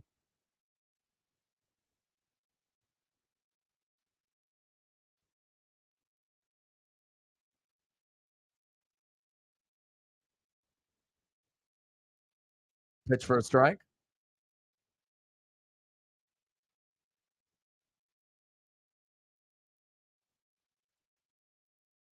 Matt Brash going to come in and close it out. Oh, Cal. Cal. Cal. Cal. Yeah. Let's go.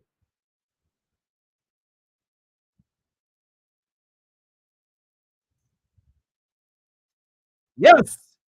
I mean, the guy never hits homers that often on the right-hand side, but he found a way. Let's go. Your boy brought up the graphic for right-handed batter. Bang, bang, 9-7 Mariners. And you know we're winning this game now. Let's go.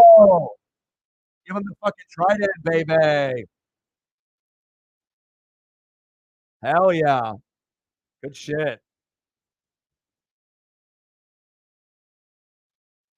Yeah, right-handed home run is rare for Cal.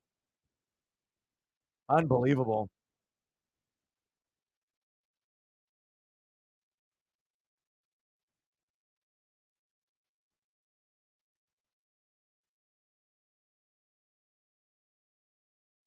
Pitches outside, 2-0 count. Let's fucking go, dude. You already know what it is. Bang, baby. Nice job, Cal. Cal always gets hot late in the year, just like he did last year. Nice job. 9-7 Mariners. Zachary loves it. Let's go.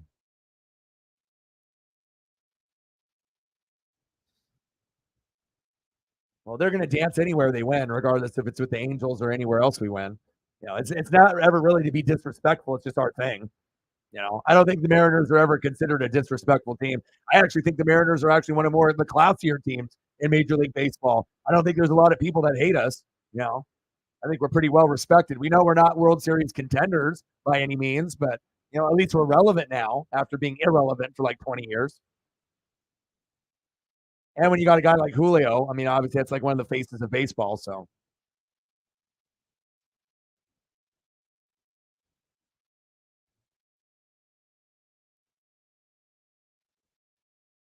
let's go, baby.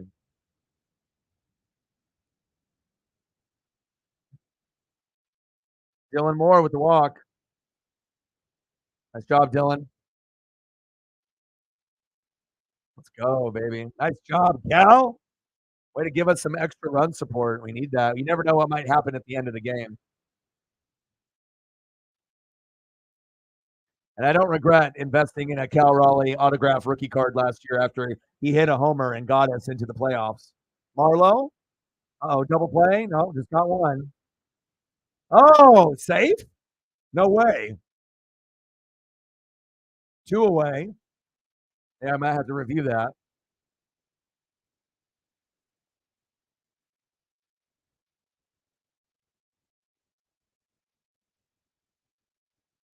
Oh, he was safe. He was safe at second. But the Cal card is beautiful. I mean, look at it. Perfectly centered. The home run swing, like when he got us to the playoffs. Beautiful blue signature. Pink, green, and orange on the card as well. Beautiful. It's the first time I've bought a card on eBay that wasn't graded. But this one, you can see why I bought it. They had other versions of cards, for Cal, but they didn't have cool poses, or they might have been BGS 9.5 or PSA 10 or PSA 9. But if I don't like what the card looks like on the front, why am I buying it? Unless it's like serial numbered or something like low pop or whatever.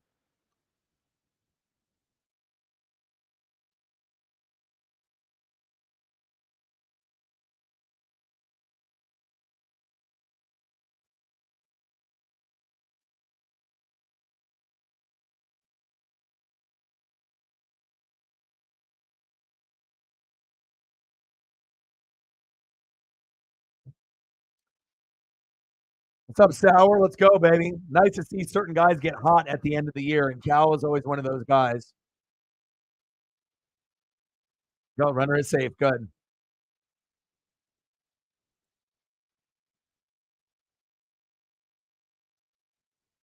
Plus, obviously, we already have bad blood with the Angels from last year, as we know.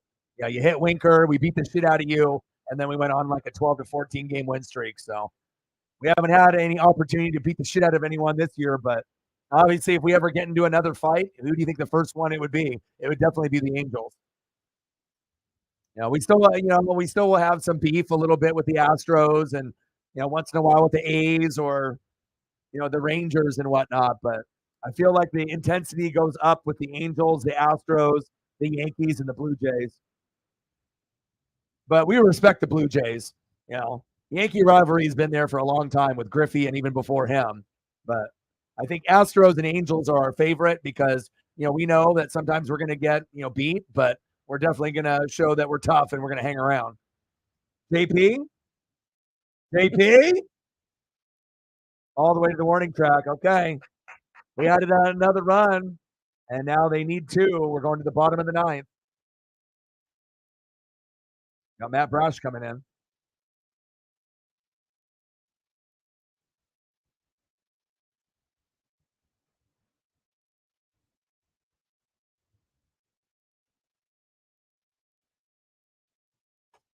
We got this dub. No late inning heroics for the Angels today. It's over. We got it. We got it, baby. Let's go, Matt. Let's take a quick peek to see who they got going up for them.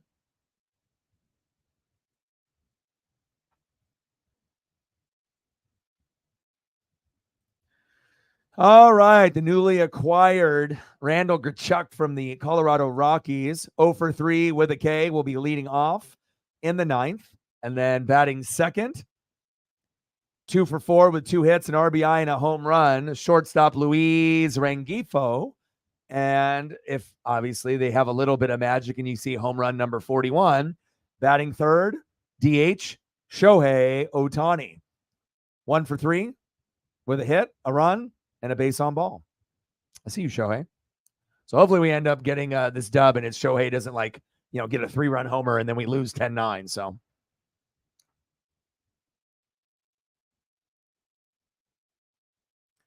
oh shit, really?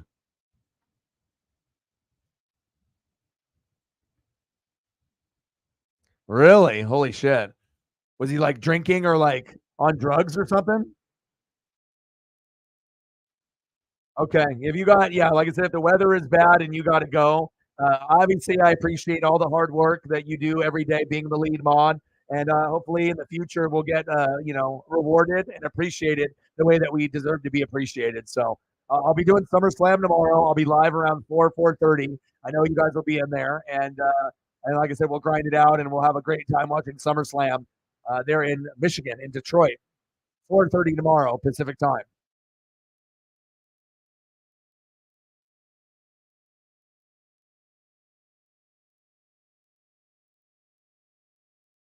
Really? He just ran away. Yeah, that's crazy.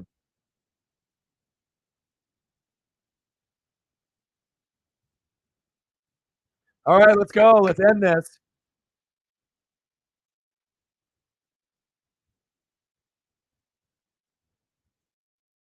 Let's go, baby. 9-7 Mariners. What happened? There we go. Brash on the corner. Didn't even give him a strike on that. Come on. Trying to extend the game, this fucking ump. Grichuk from the Rockies, kind of been a journeyman. Korea. Pitches outside, 2-0 count. We got it, bro. He was drunk, yeah. It's annoying when people are drunk asses, and they don't realize like the harm they're doing to themselves or people or property, they're just in their own fucking head. Oh shit. Grichuk popped up. Fuck.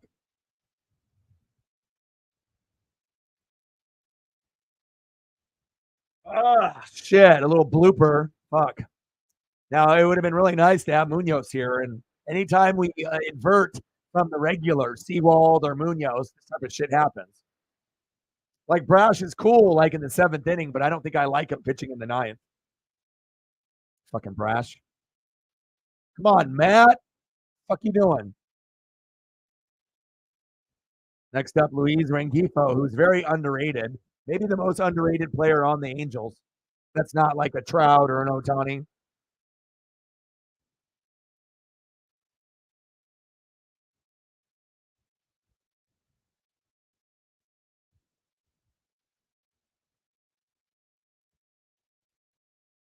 I mean, sometimes Brash does like really, really well, but with him, it's location. Instead of pitching as hard as you can, let off a little bit, 5 miles an hour less, and hit that spot. And he doesn't. It's always just, as hard as he can, as hard as he can, as hard as he can. And I get it. Some guys are like that for us. Castillo, Wu, Bryce Miller. But sometimes you got to channel your inner George Kirby, where we know you can pitch 95 to 100, but sometimes scale it back and get the spot. Channel in your Greg Maddux. Fuck, 3-1 count. Fucking A, dude. We cannot lose this after what happened last night. And obviously with the way that the game has gone with Castillo. So, yeah. He's starting to be a little bit on my shit list rather than fuck. Runners at first and second. Now, Shohei. So what? Shohei's going to hit a 3-run homer. We're going to lose 10-9. Motherfuck. That better not happen. Hopefully we can get a double play here. And there's no fucking outs either. Good job, Brash, you little biatch. Fuck. We need a double play like a motherfucker now. And that's why you don't go with a guy that normally pitches in the 7th at the end of the fucking game, Scott Service, you fucking moron.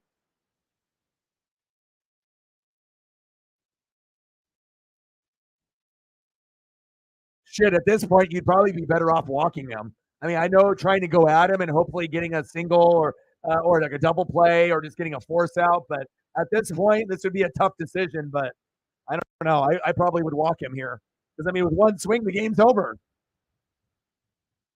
Either with a 2-run RBI to tie it or a homer to win the game. So that would be a tough call, but, Scott won't do that.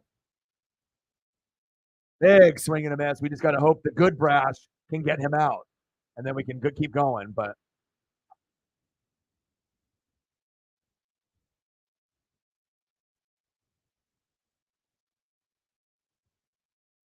oh, 1 pitch. Chop foul. Maybe we'll get lucky and we'll get a double play here or something. Nobody won the Mega Millions. Well, hopefully someone that we know wins it and they can actually donate on the fucking channel. 0-2 pitch. Got him. Yes.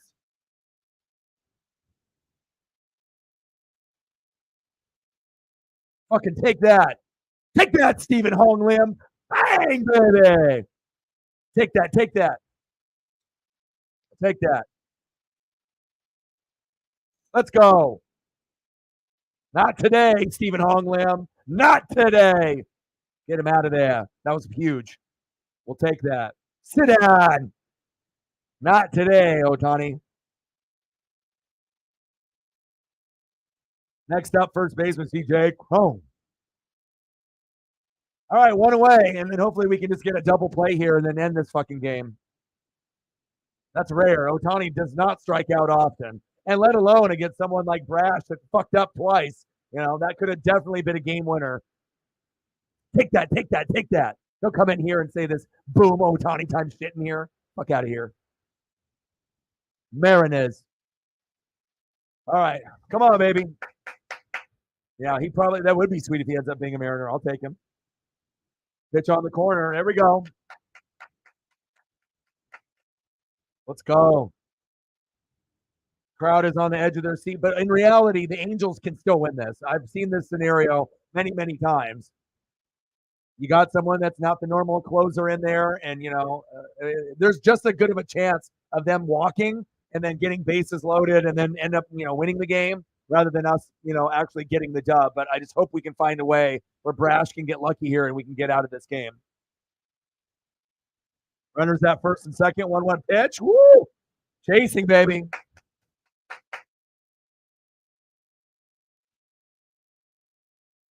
There we go. Keep it going, Brash. Keep it going, baby. Let's go. 9-7 lead for the Mariners. Bottom of the ninth. Runners at first and second. Angels can still win this game, no doubt. I've seen it before. We got to find a way. 1-2 pitch.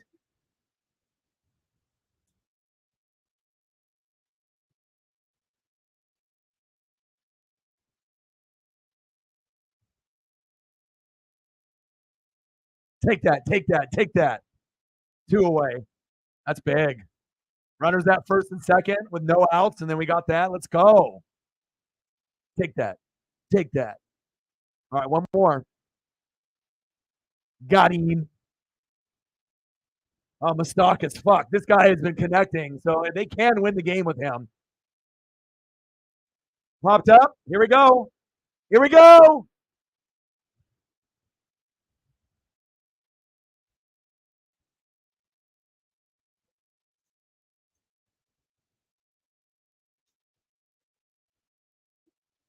Let's go. Thank God. Let's get it, baby. Hey, dance, baby, dance. Big, big game.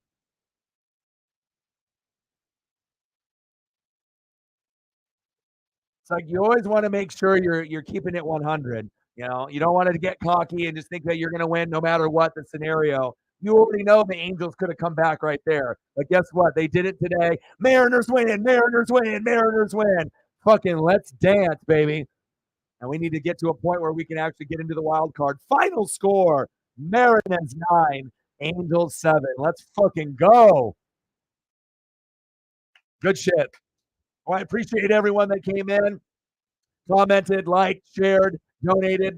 We got SummerSlam tomorrow at 4:30 p.m. Pacific time. Come through, hang out with your boy, and watch some SummerSlam on the Peacock Network. And we'll do a little watch party.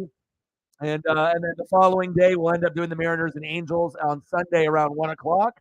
I hope you guys enjoyed the stream. I sure as hell did. And I got one question for you. Who talk sports like us? Your boy Ryan, Northwest Sports Fanatics, and I'm out. Gang.